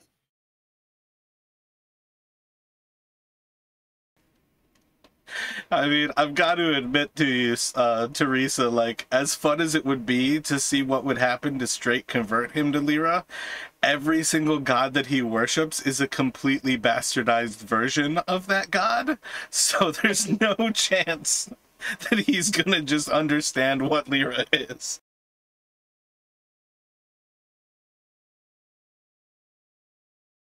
Yeah, it just seems like Rothus is gonna get some butt whooping later.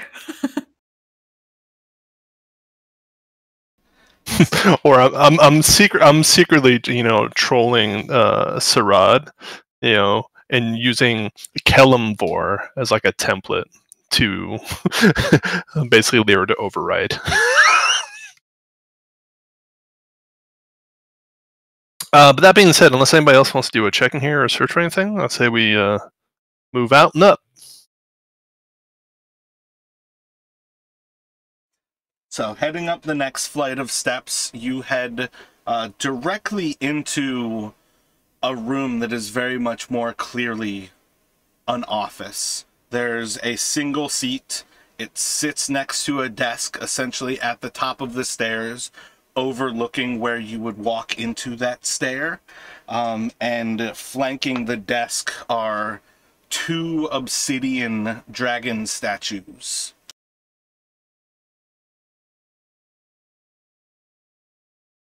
I want to investigate the dragon statues real quick.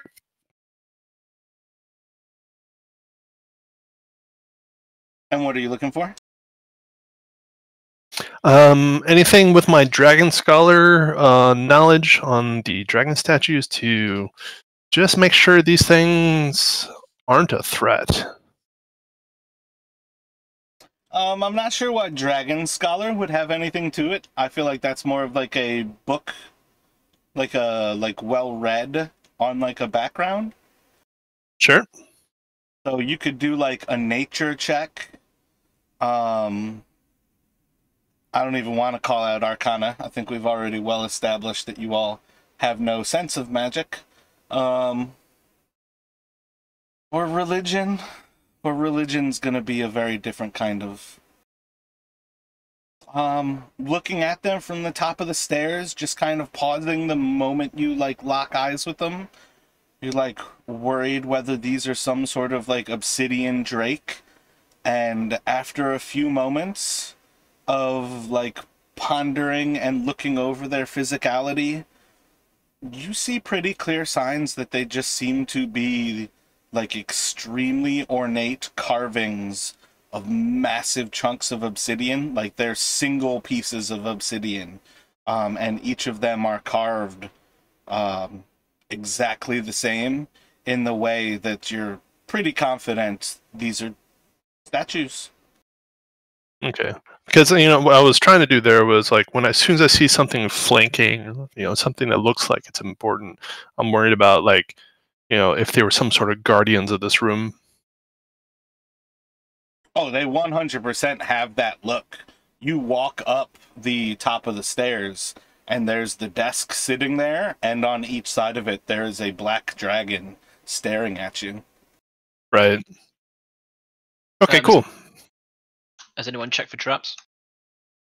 Like the desk in particular, or anything like that? Have at it. Alright, I'll check, but I'm shite. Shite it is.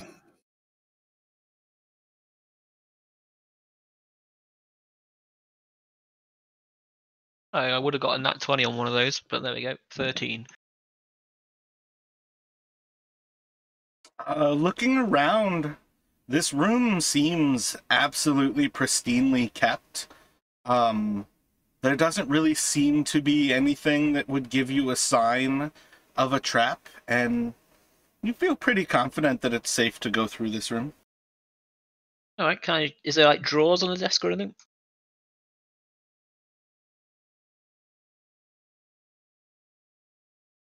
Apartments or anything like that? Yeah, I mean, definitely look for something like maps, orders, or something like someplace where Remsevere could have gone to. So the desk itself has, like, some books and some parchments on top of it. There's 4 other tables around the actual, like, corners of the room that are stacked very similarly with different, like, books and parchments on them. It's not like a desk that's, like, drawered. It's more like this is just a place to set your work and kind of accomplish from behind. But if you want to do another investigation, you can do that. And everybody else, what are you doing as well? I mean, can I give him advantage by helping him out? Do you have investigation as a proficiency?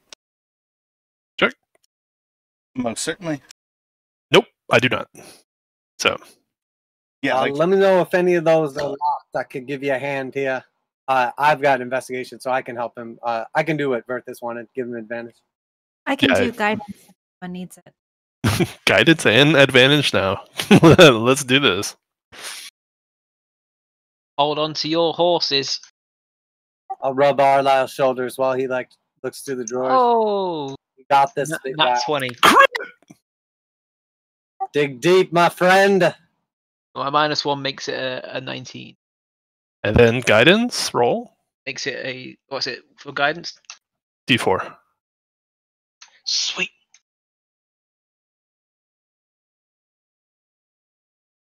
One. Dirty 20. Dirty 20. So it's back to being a nat 20.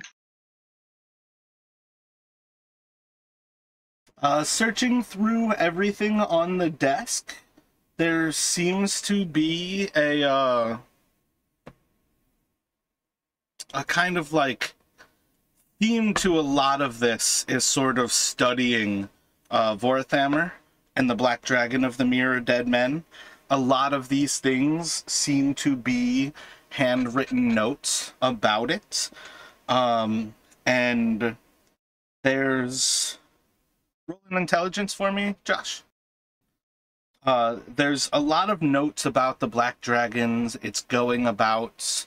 eventually, like, there's a dated point where Rezmir seems to write down when he, like, actually isolated and found the location that the dragon seems to return to. And he kind of, like, marks down this point as locating its lair. And kind of going through most of these notes are about tracking Vorthammer, making notes about its whereabouts and where it tends to travel at different times.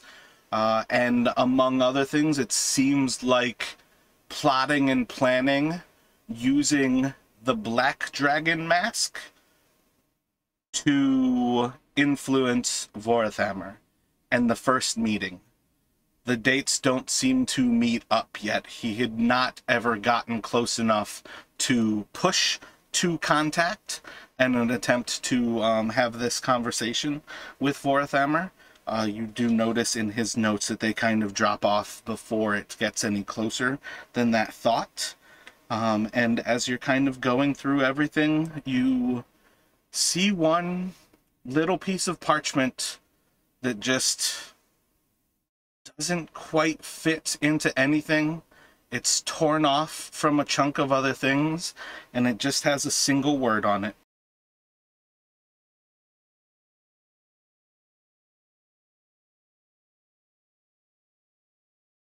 What's the word? What's the word? Bird. What languages do you speak, Arla? I barely speak common, but what's that? It is not in common. Celestial, common, elvish, and infernal.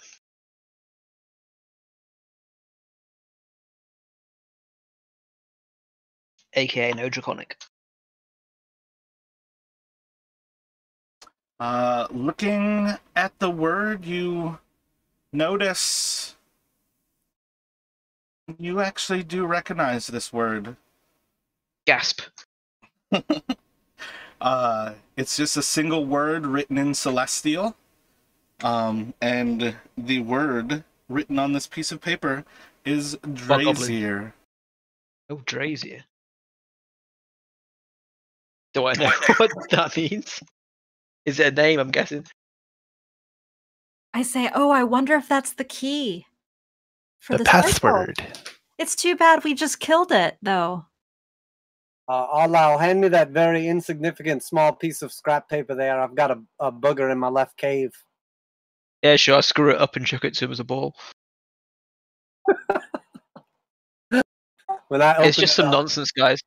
When I open it up, I'll look at it too. And I actually speak Celestial as well. So what does that word actually mean? Do we know what it is in Celestial?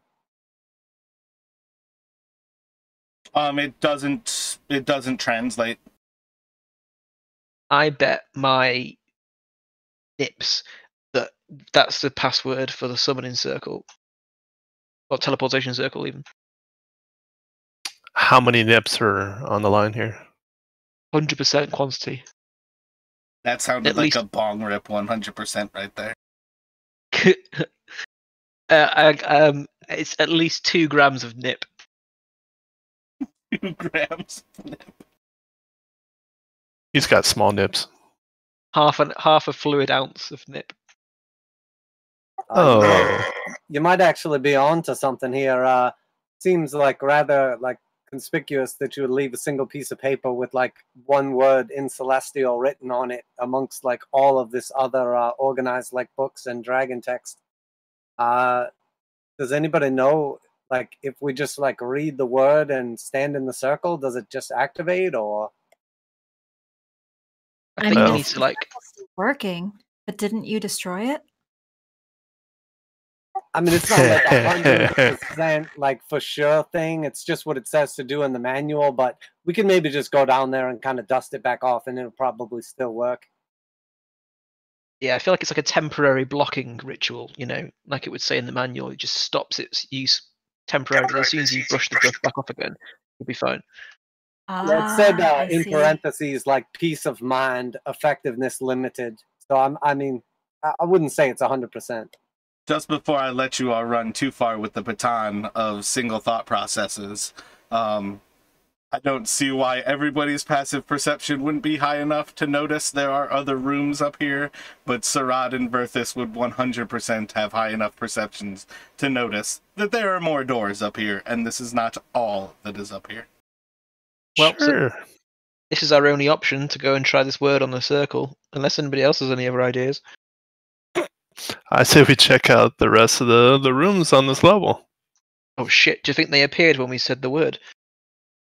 You know, they're magical doors. I bet my scales on it. I thought there was more wine up here. We should definitely find that before we head out of here, or some kind of booze. I drank all mine. Yeah, Pharblex needs to spread the word of Lliira through wine.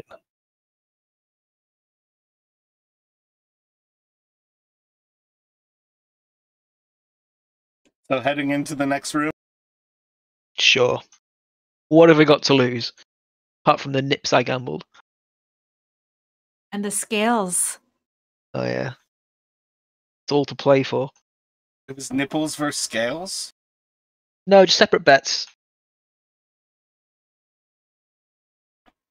So the next room is a smaller portioned off room than the others below it, but it seems to be a bed chamber, and it has 2 other doors off to the north of it.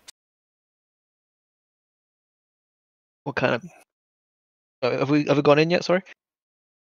It's got a large bed. There's a standing mirror that is approximately 8 feet tall. There's a large armoire, as well as, yeah, I think that wardrobe is that's pretty much what you would see upon entering it. I'll open the armoire, see what's inside. Make a dexterity check.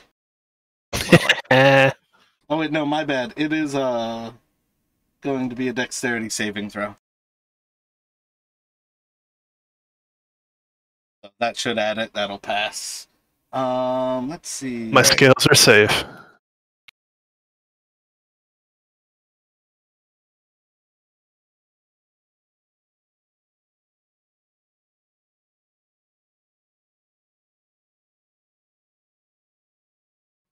Yeah, so I actually need everybody to make that save. All the moths from the clothes flying out. Fireball door. Now, as you open it, there's like a puff of acid that like flies out. Just this green, like dark green and black mist fills the room. So Verthis already has his added. Yeah, I think I think I would be in 11 if I'm you near would enough. Have plus one more. Yep. Sarad's gonna fail. And are you still there, Jan? Can you roll for Hadar? Yeah. Hi, Jan. I wish it was a con save so you could actually take damage. Wait. It's Dex. Okay. I think it's fucking stupid that it's dexterity. Oh. Nat 1, you're fucked. No. Yeah. The amount of that's 3 nat 1s. Wow. Can you evade when you fail, or is it only on a success? When I fail, I only get the half damage. Okay, so evade always works. Yeah, that's what I was kind of thinking, but it's still the bane of DMs getting to actually take something away from you. So wait, did you get Nat 1 as well? His second die. No. My second die. I was just noticing the amount of red, squares on these rolls.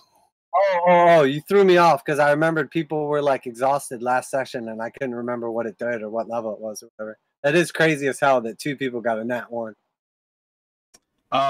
So is Pharblex a friend? Does he have your paladin auras? He's my friend. All right. And that's what counts right there. Oh, wait a second. He's at 7 hit points. He's fucked regardless. My bad. That was my mistake. So you see as the flesh melts off of Pharblex and he falls to the ground. Damn. I feel like this is going to reflect badly on us when we talk to the previous frogs. Can we? I already said that he's like a main character, so yeah, you can definitely heal him. Okay. It would have been so much more interesting if he had like, oh man, why can't I think of the the only real Indiana Jones movie? What, the Ark? Yeah, the Ark of the Covenant. Like that scene, just the little toad version of that, and you've got that big toad skull. But let's see, it is 12, 15, 20 total damage, so everybody, I think Arlisle and Doc Arlisle, Doc, and Hadar are going to take 10. Everybody else is going to take 20. Well, guys, I feel as though we realize that we're dealing with some kind of sick fuck who keeps acid in cupboards. Almost as if it was a black dragon. Almost. And as you open the door and this mist of green and black acid pours out from within the now dressers, the wardrobe, you're going to see as a couple of beautiful purple robes melt away into nothingness and disintegrate as they fall to the ground. There's some other cloaks in there, a few other items, but things kind of just like everything inside of the wardrobe like melts before your eyes as the acid is released. Can't help but feel as though he hadn't thought this through because he's just ruined his clothes, the idiot.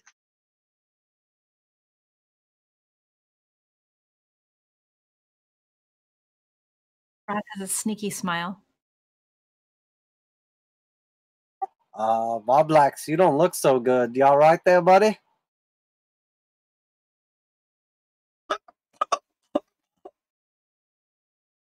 I'll walk over to him. Oh shit, I rolled a nat 20. He actually comes back to consciousness on his own. Oh, perfect. Right when I put my hand on his forehead, he comes back too. You all right there, little guy? You need a cigarette? You don't look like too great there. Cigarette what? Thought we lost ya. I'll take out another cigarette, light it with the first cigarette, and then I'll hand him one. Starts croak-offing. Just breathe. Yeah. Breathe in deep and try to hold it as long as you can and think about something that makes you happy. My wife and children.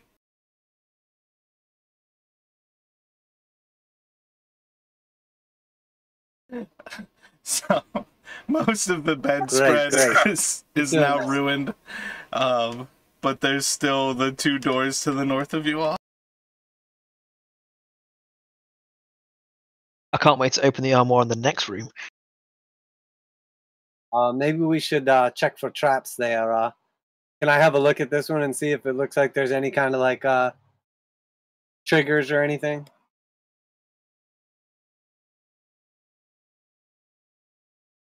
So yeah, one of the rooms seems to be another small sitting room. Just kind of like a smoking room kind of thing where you would sit with like a whiskey and enjoy a cigarette. And it's just like a very small, like very comfy, fluffy seat. And then the other one seems to be his own kind of private sanctum to Tiamat. It's just a really beautiful carved like stone Tiamat, but this one is painted in like very gaudy colors, so it actually has the black head is central, red, green, white, and blue heads on Tiamat. And it's just like an empty room of this dragon and a small cushion that like sits just in front of it, a couple of feet away from it.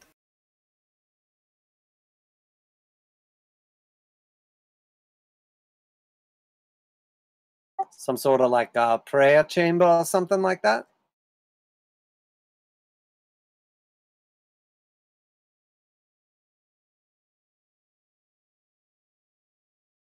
Oh, my bad. I actually kind of skipped over it. The dragon is technically rising from a volcano. Heading back in, you all can jump back into that little room if you'd like in the private sanctum of Rezmir. Otherwise, you can let me know where you'd like to go from here, what you'd like to do in Rezmir's quarters and in the castle.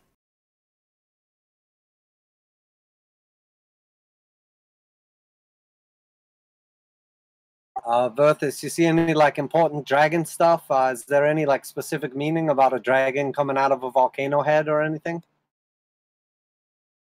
I can investigate or do some sort of like inside check or dragon scholarly check.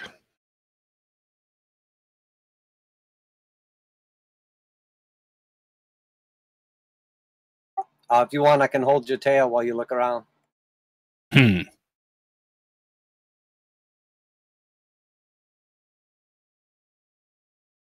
Things gotta get heavy.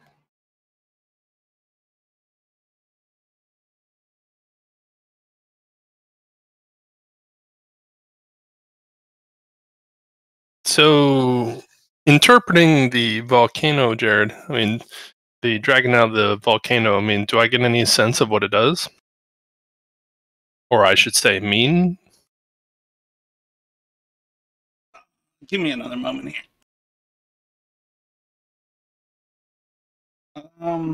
So I can give you an answer based on insight.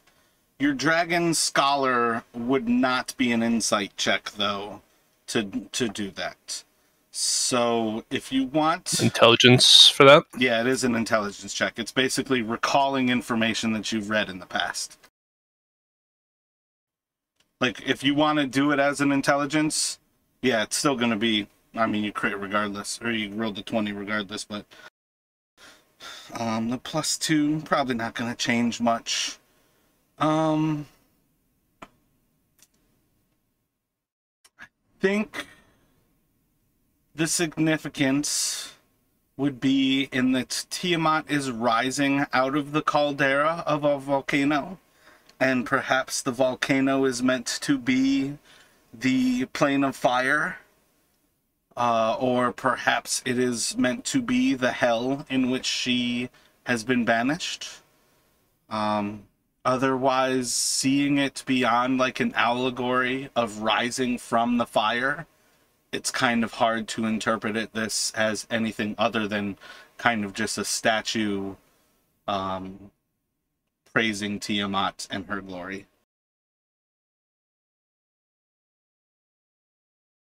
Cool.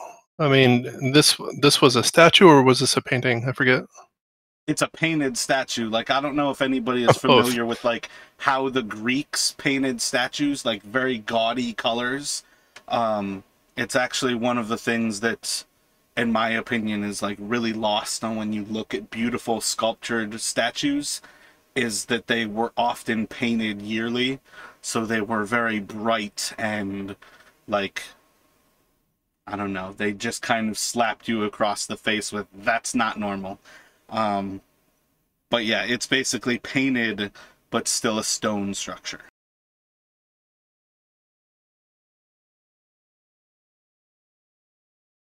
Cool. So I like butt strike it with like my glaive. You can roll an attack. Well, I would have to hit, I guess, with the front or the back. Yeah, each of those attacks are just going to kind of plink off of the stone. It's unaffected. All right. I kind of move on at that point. I mean, I've shown enough of my distaste for the imagery.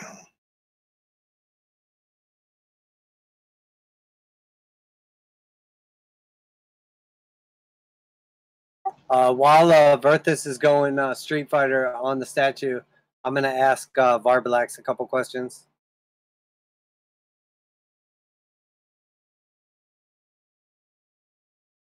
Pharblex, I don't mean to pry or anything, but your reputation precedes you. Rumor has it that you killed the notable Suncaller, High Priest of the Lizards. So what exactly is that all about? You never scraped the scum off of your boot? Oh, of course I have. Of course I have. Every just, step after more feels like, much cleaner. Curiously. See. So you basically just eradicated the like leader of the lizards just for the fun of it? They didn't put up much fight afterwards. I guess that is a pretty common tactic. That's sort of the route I went with you when I slayed you. So that does actually make perfect sense.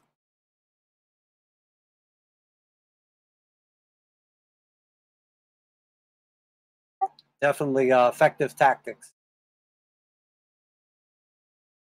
Yeah, I was just curious about that because I had put it in my notes, so I figured I would ask.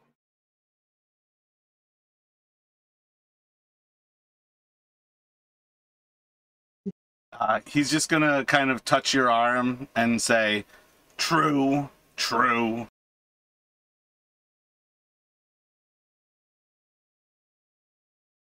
Rod will be a little overbearing and give him a look. Who are you giving a meaningful look? Pharblex. As you see him patting Doc on the back, you would notice that there's a glow of like a purple, dark black energy in his hand as he's tapping on Doc's back. Doc, I need you to make a wisdom saving throw, please.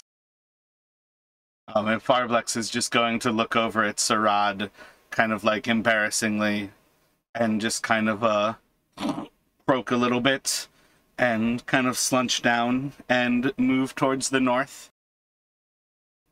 Pharblex! Their stores of wines are over here.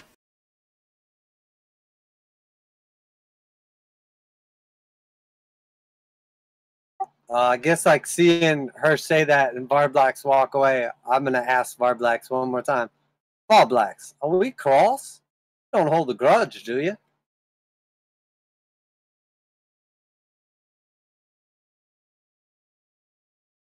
No grudge, no grudge. Smoke up and I'll tell you. Amen to that. And I'll just follow him and look over at Sarad and like kind of shrug my shoulders and then go see about the wine.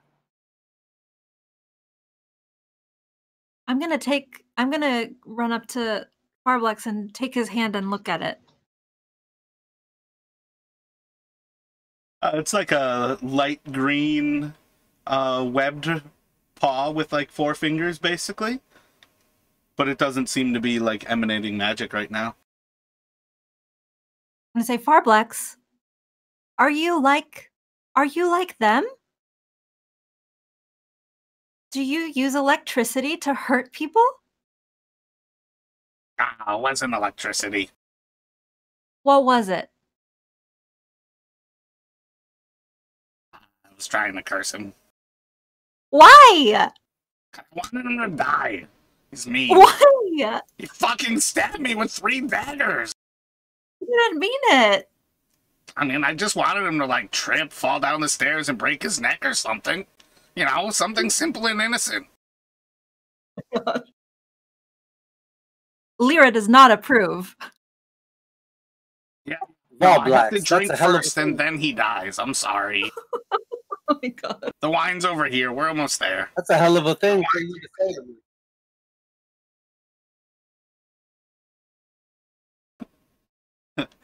I spared your life. Does that mean nothing? Yeah, and then you rub it in like a piece of shit dragon. Just like all the rest of the earthly foes. Don't worry, Lliira will solve this.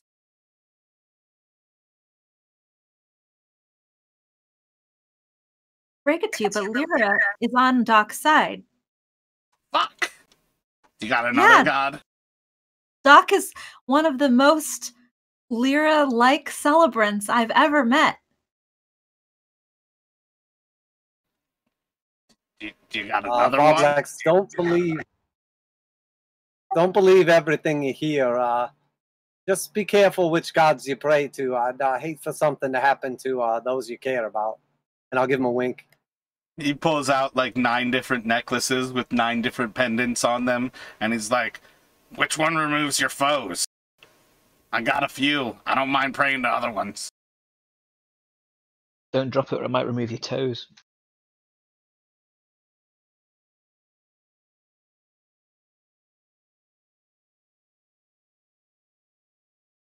So as he walks into the chamber to the north, you see this whole area is filled with like dry stock on the eastern side, like the internal part of the castle, and then on the outer wall there's just racks of wine bottles, about like 5 feet off the ground, probably about 20 or 30 wine bottles across all of the racks. A few of them do seem to have been broken in time. Most of them seem to be intact, and Pharblex just like walks up to one, pops the cork of it, and just starts chugging as he stares dead-eyed at Doc. Oh my goodness, what the heck? I'll do the same thing and stare back at him and try to finish mine first.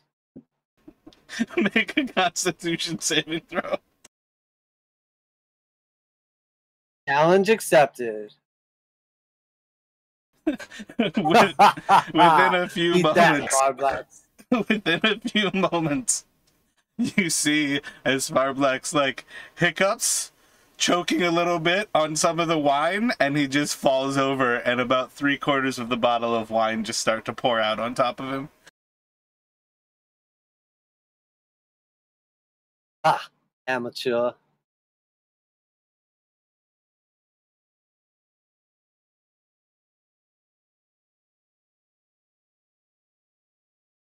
I'll make sure that he's okay, though. You like turn him up I on don't his know. side. Yeah, I'll like turn to his side, kind of pat his back and everything, make sure he's still got a pulse. Yeah, Frog ovary pigeon. He's still breathing. He got like probably like 5 seconds into drinking, and he was fucking shit wasted, like passed out. Probably never drank alcohol before. Nice. I'll take a moment. I'll take a moment and fill up my regular flask and then also my platinum flask. Are you putting any time searching between the wine bottles, or are you just grabbing like the first one? No, I'm gonna for sure like pop the top off like one, take a sip, pop the top off the next, take a sip, and like look for something tasty.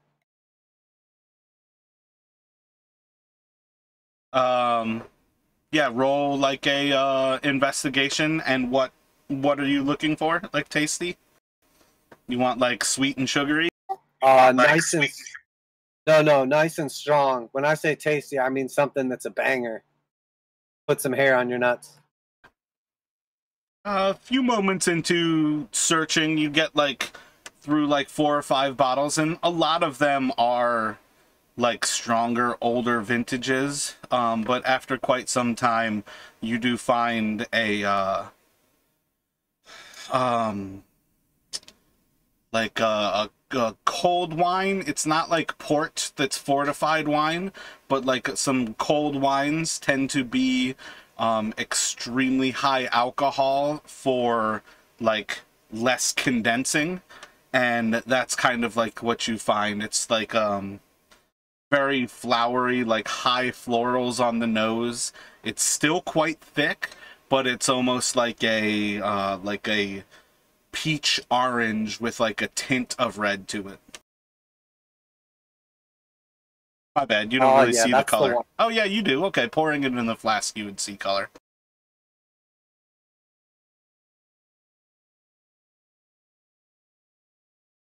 But it's like it's like a dense, like fruited wine rather than like a high alcohol port.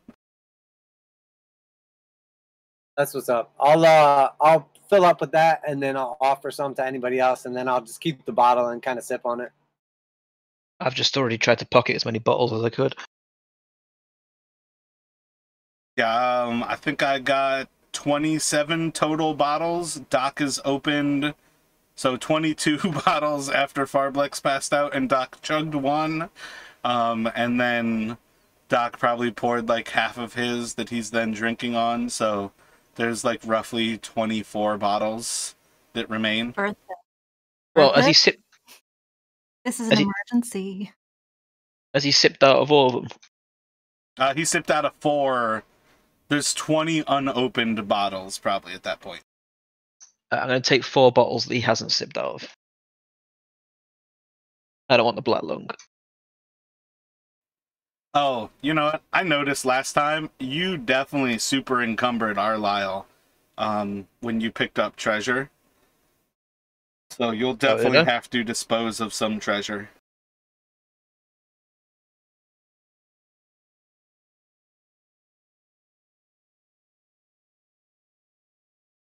Oh yeah, I'm like 70 over.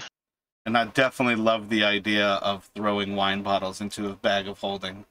What could possibly go wrong with glass inside of interdimensional space? Mm-hmm.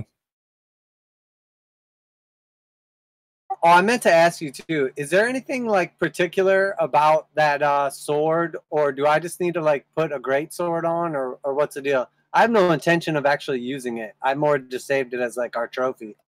I think Sarad said she procced detect magic, and there's no magical aura. It's just a nice greatsword. Okay. So just put like gemmed or like fancy greatsword. I would just add a greatsword and then mark it down in the notes that it was Lengdaros's. Affirmative, thank you. I tipped £75 of my jewellery onto the passed out frog guy. Oh man, I wish he was still awake for that, because that's such a wonderful experience of, ooh, I had a piece, like, ooh, I had a piece, we must know the same jeweler.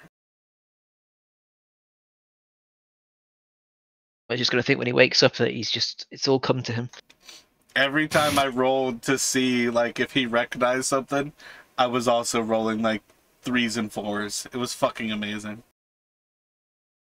So I'm not sure my character would do this, but is Pharblex, like, is he wearing like a loincloth or any clothing?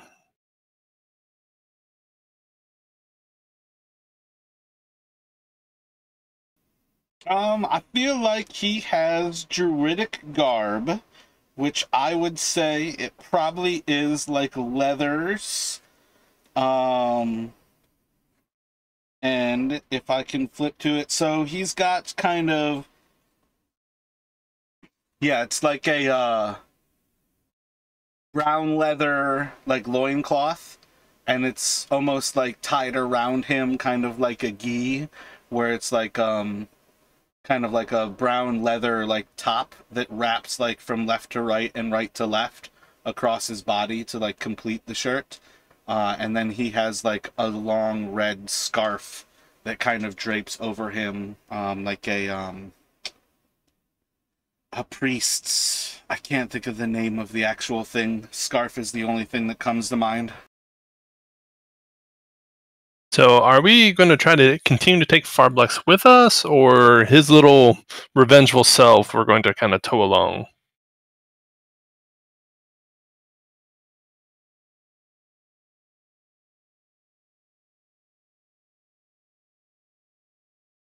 You cure him of his Lliira-induced disease, he can introduce you to his children and wife.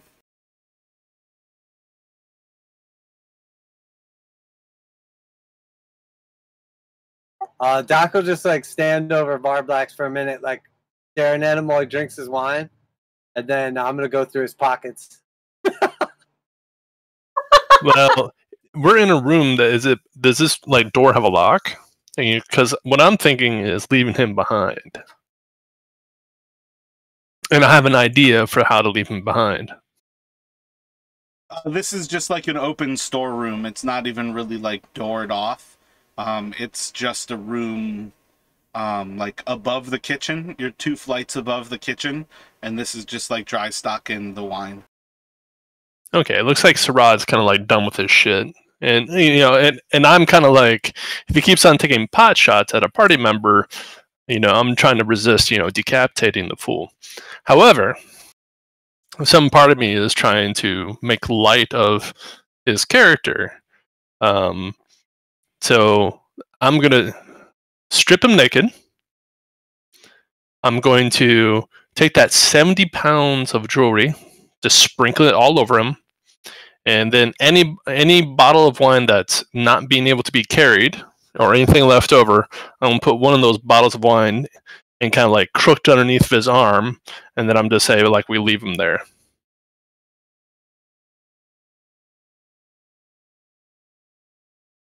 Doc, do a investigation.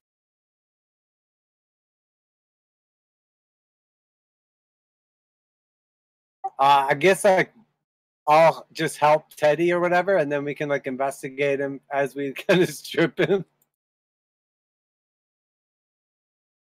All right. So while you're looking through his pockets, like for and through his pockets, before Teddy strips him, you're kind of like going through the like layers of his clothing, and you see inside of his clothing he has. It doesn't seem to have any pockets. He's got like a few like seem like calf bones and like thigh bones, like large, clearly leg bones, because they are the largest in bodies. And then his travel satchel seems to be a head with the hair tied to a long thong that basically goes up and over his head and around his body. And he has this dried drow head that he seems to store different things inside of. Do you care to go through his pocket? So this is like a satchel made out of a dried drow head? Yep. Does this drow head appear to be like freshly dried, or is it like an old remnant, or can I even tell that? Is there a possibility it would be Drowmore? Would I recognize the face or anything? I don't think there's any reason for you to recognize time-wise what the dryness would be, but you can do a medicine check. Yeah, more I'm just trying to see if this is potentially Drowmore's head. But yeah, I'll also go through it. I mean, you can do a perception. You all met Drowmore. This is definitely not Drowmore. I don't think I said that Drowmore was a drow. Sun color? No, I just assumed it's that. not a lizard folk. I think you said elf.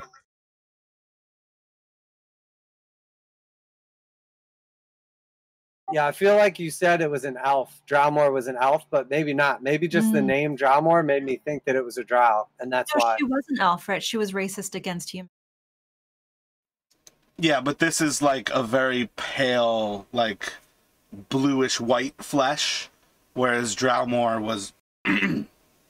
My bad, I gotta like cough still from doing the frog voice. I feel like, whereas Drowmore was like still like pinkish, like a human.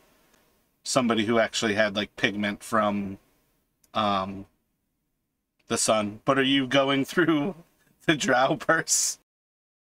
Yeah, I'll definitely go through the drow purse. And honestly, I really feel like the name is what made me think that it was a drow, like a dark elf, not a regular elf. But that makes perfect sense that it was just the name. You find head cheese. Roll a D100.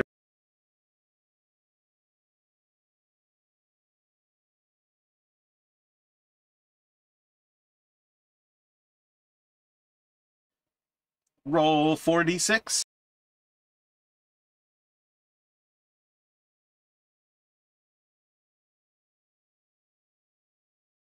10. He's got 50 gold pieces and 5 platinum pieces inside of the drow head. And then roll a d6. 6. And roll another d100.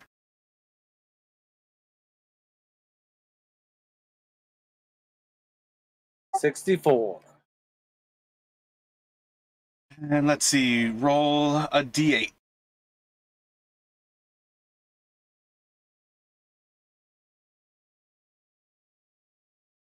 8. Come on, diamonds. And then what, like roll a d, I think 26?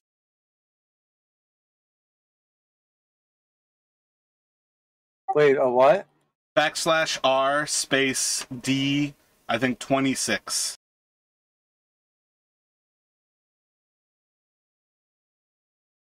Just do it. Okay, thank you. 17. I would have never known how to do that.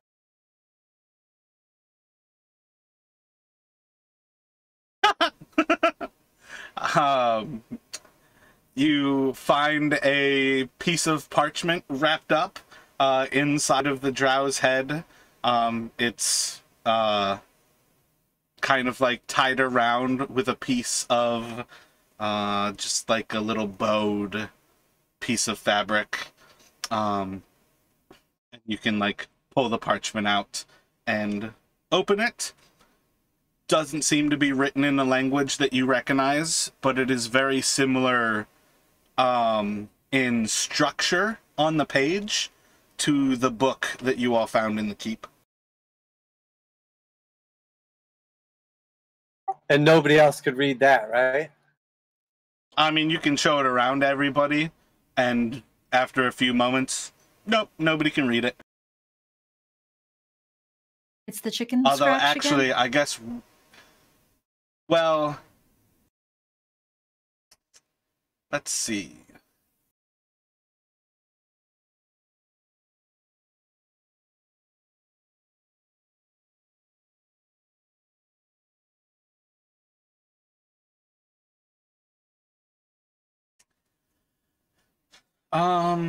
Verthus and Arlyle, make a religion check. Something I've got a plus on.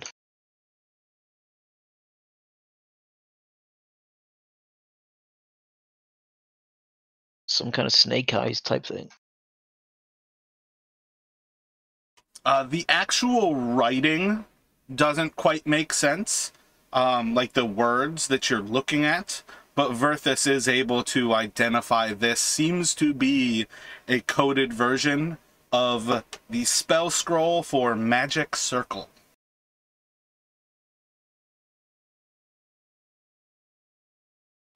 A spell scroll for Magic Circle, you say? Well, well, well. This puts us in an awkward predicament. Which in hindsight... To tell you the truth... Oh, go ahead. Which in hindsight, that's a hilarious thing for Verthus to recognize, because you could quite literally bind Pharblex into that exact spot where he is passed out.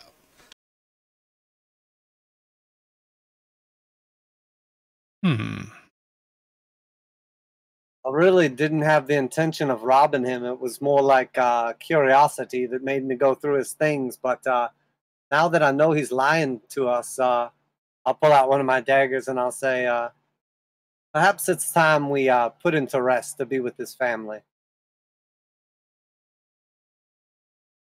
Why? Where's his family? Oh, Arlyle. Saddest thing. I think we killed them. That doesn't sound like us. We murdered all the women and children. No, I've mentally blocked that out. Don't recognize that statement. There was a lot of mud around, so it makes sense. Yeah, I mean, it seems like a good passing. We covered up, we pay homage with him. He left this world naked, drunk, and covered in riches. Yeah, in his sleep, it's nice. It's a good way to go. More than we can save for his children and his wife. Arlyle, I wonder if that truth spell that you have would pay us any use here. As I'm not sure if he's considered an ally or not, but perhaps it'd be worth questioning him with the spell in effect to see if we could get any truth out of him as to how to activate the circle, or if there's any knowledge he knows that he's not been sharing with us. Yeah, I mean, we can try, but I get this strong feeling that he's just a fucking idiot. He's a frog. I mean, I'm okay to everyone's opinion on this, but it seems like he was obviously holding back on us. Yeah, he... Through random rolls. Also, I'm pretty sure, was trying to curse you to your death. You would have definitely recognized that he cast Bestow Curse. Yeah. So he's just a real piece of shit then. I mean, we could try that, but either way, this frog's got to go. I'm not sure if you noticed by my pale skin and otherwise questionable nature, I'm pretty sure I'm already cursed with something or another. So I guess I wasn't going to take his gold before, but I guess I will now. What was it, 6 platinum and 20 gold, you said? Dear Lord, you've got to write shit down when I say it. I think it was 10 platinum, so I think it was 50 gold and 5 platinum. 50 gold and 5 platinum? Alright, somebody want to throw this into their stash or something? I really don't like carrying around a ton of money or valuables. I'm a little irresponsible, in case you've not noticed. Pharblex rolls over, and he just kind of mumbles under his breath, Lazo, Kai.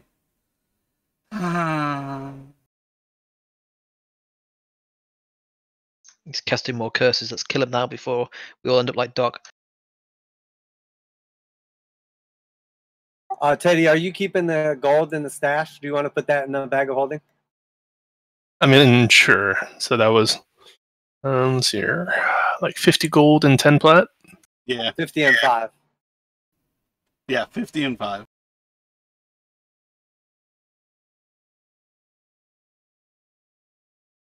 I've been robbed by like 6 whores in this adventure, so. And you're yet to learn your lesson. It'll be 12 by the time the month's over. I've had the same lesson the whole time. I just don't keep any valuables on me. That way I don't get mad when I get robbed. I can't fault your logic.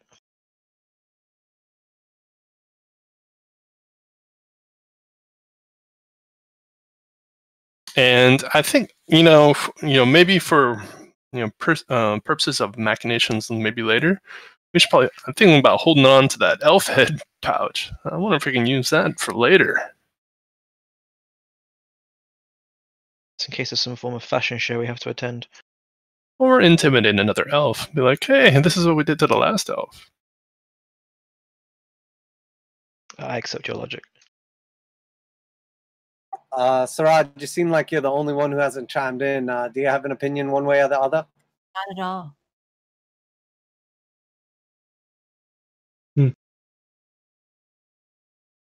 I mean, you attacked him first, and then he tried to curse you later.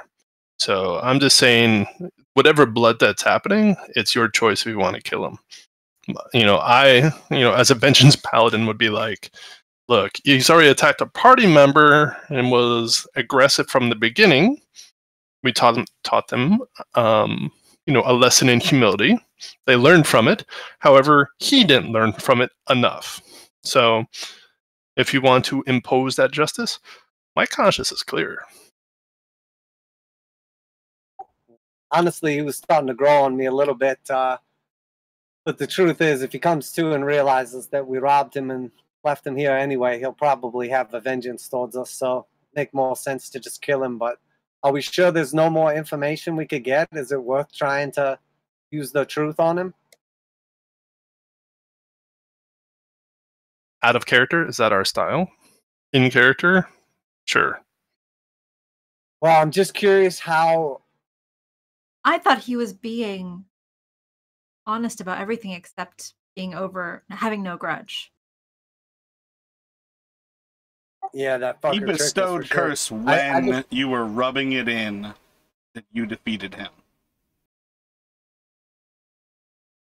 Yeah, but I mean, at this point in time, like now that he lied to us about knowing anything about the zone of the circle or anything, which is what I'm talking about. I really don't hold a grudge against him. In character, I don't want you to change that thought.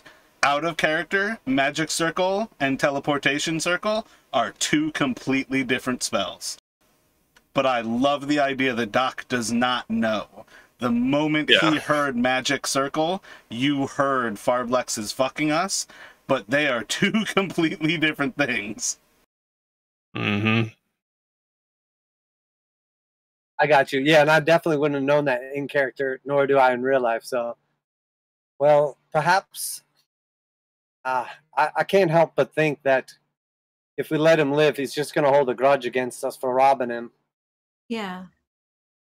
I don't know about killing him, but I just don't see I don't think we'll get more out of him questioning him. And also think of this. This is your last action of this session, Doc. We're going to leave on your tone. No pressure, but you've already made your choice. Well, I'm fine with killing him. Yeah, and you just want to eat him. Don't lie. Thinking about those thick thighs, them frog legs. Yeah, I mean, you ever tasted some frog? I definitely felt like you all left Jan with him, Hadar with him for too long, and he's probably half gone already. You don't look. I mean, if that's the case, I mean, Doc, your decision's been made for you, and he's already dead because he's been half devoured. I think regardless, we'll be in a predicament, because if we head down into the dungeon again without Pharblex, they'll probably assume the worst of him. The real question is if that teleportation circle is going to work or not. Perhaps the best thing to do would be to maybe we should put him in restraints for now and keep him alive in case we can't get the circle to work. I believe they don't even care if Pharblex would be dead. Or we could lie to them simply. Why shouldn't he stay up there here for a moment?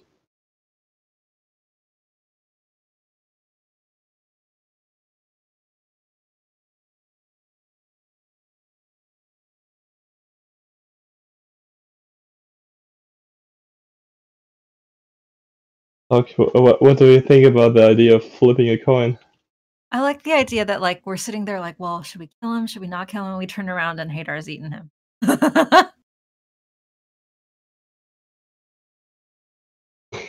Yeah, fair enough. If we can't decide, maybe we should flip on it. Who wants to flip the coin? I'll flip the coin. Who wants to call it in the air?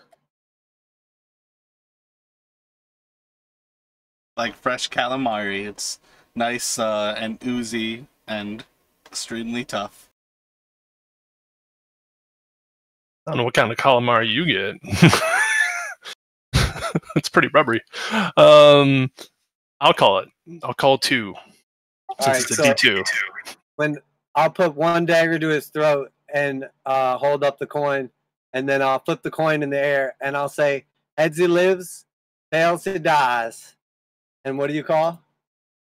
I'm gonna call let's see here. Heads. Well, I mean, if it doesn't matter at that point, right? You said heads he lives, so what's heads? 1 or 2? Whilst the coin's in the air, I'm gonna curb stomp him. 1. It's like flip. Just full on straight for his He's his well jaw. healed right now, so you can make an unarmed strike an advantage. Do it. What are you going, even or odd? We'll say even he lives, tails he dies, or odds he dies. Sure, but while you're tossing, even the dice said kill him. You Natural wasted 20. a crit on an auto crit. Fuck me. Critical curb stomp. I guess as Arlau's foot comes down on his head, Doc will slit his throat as well.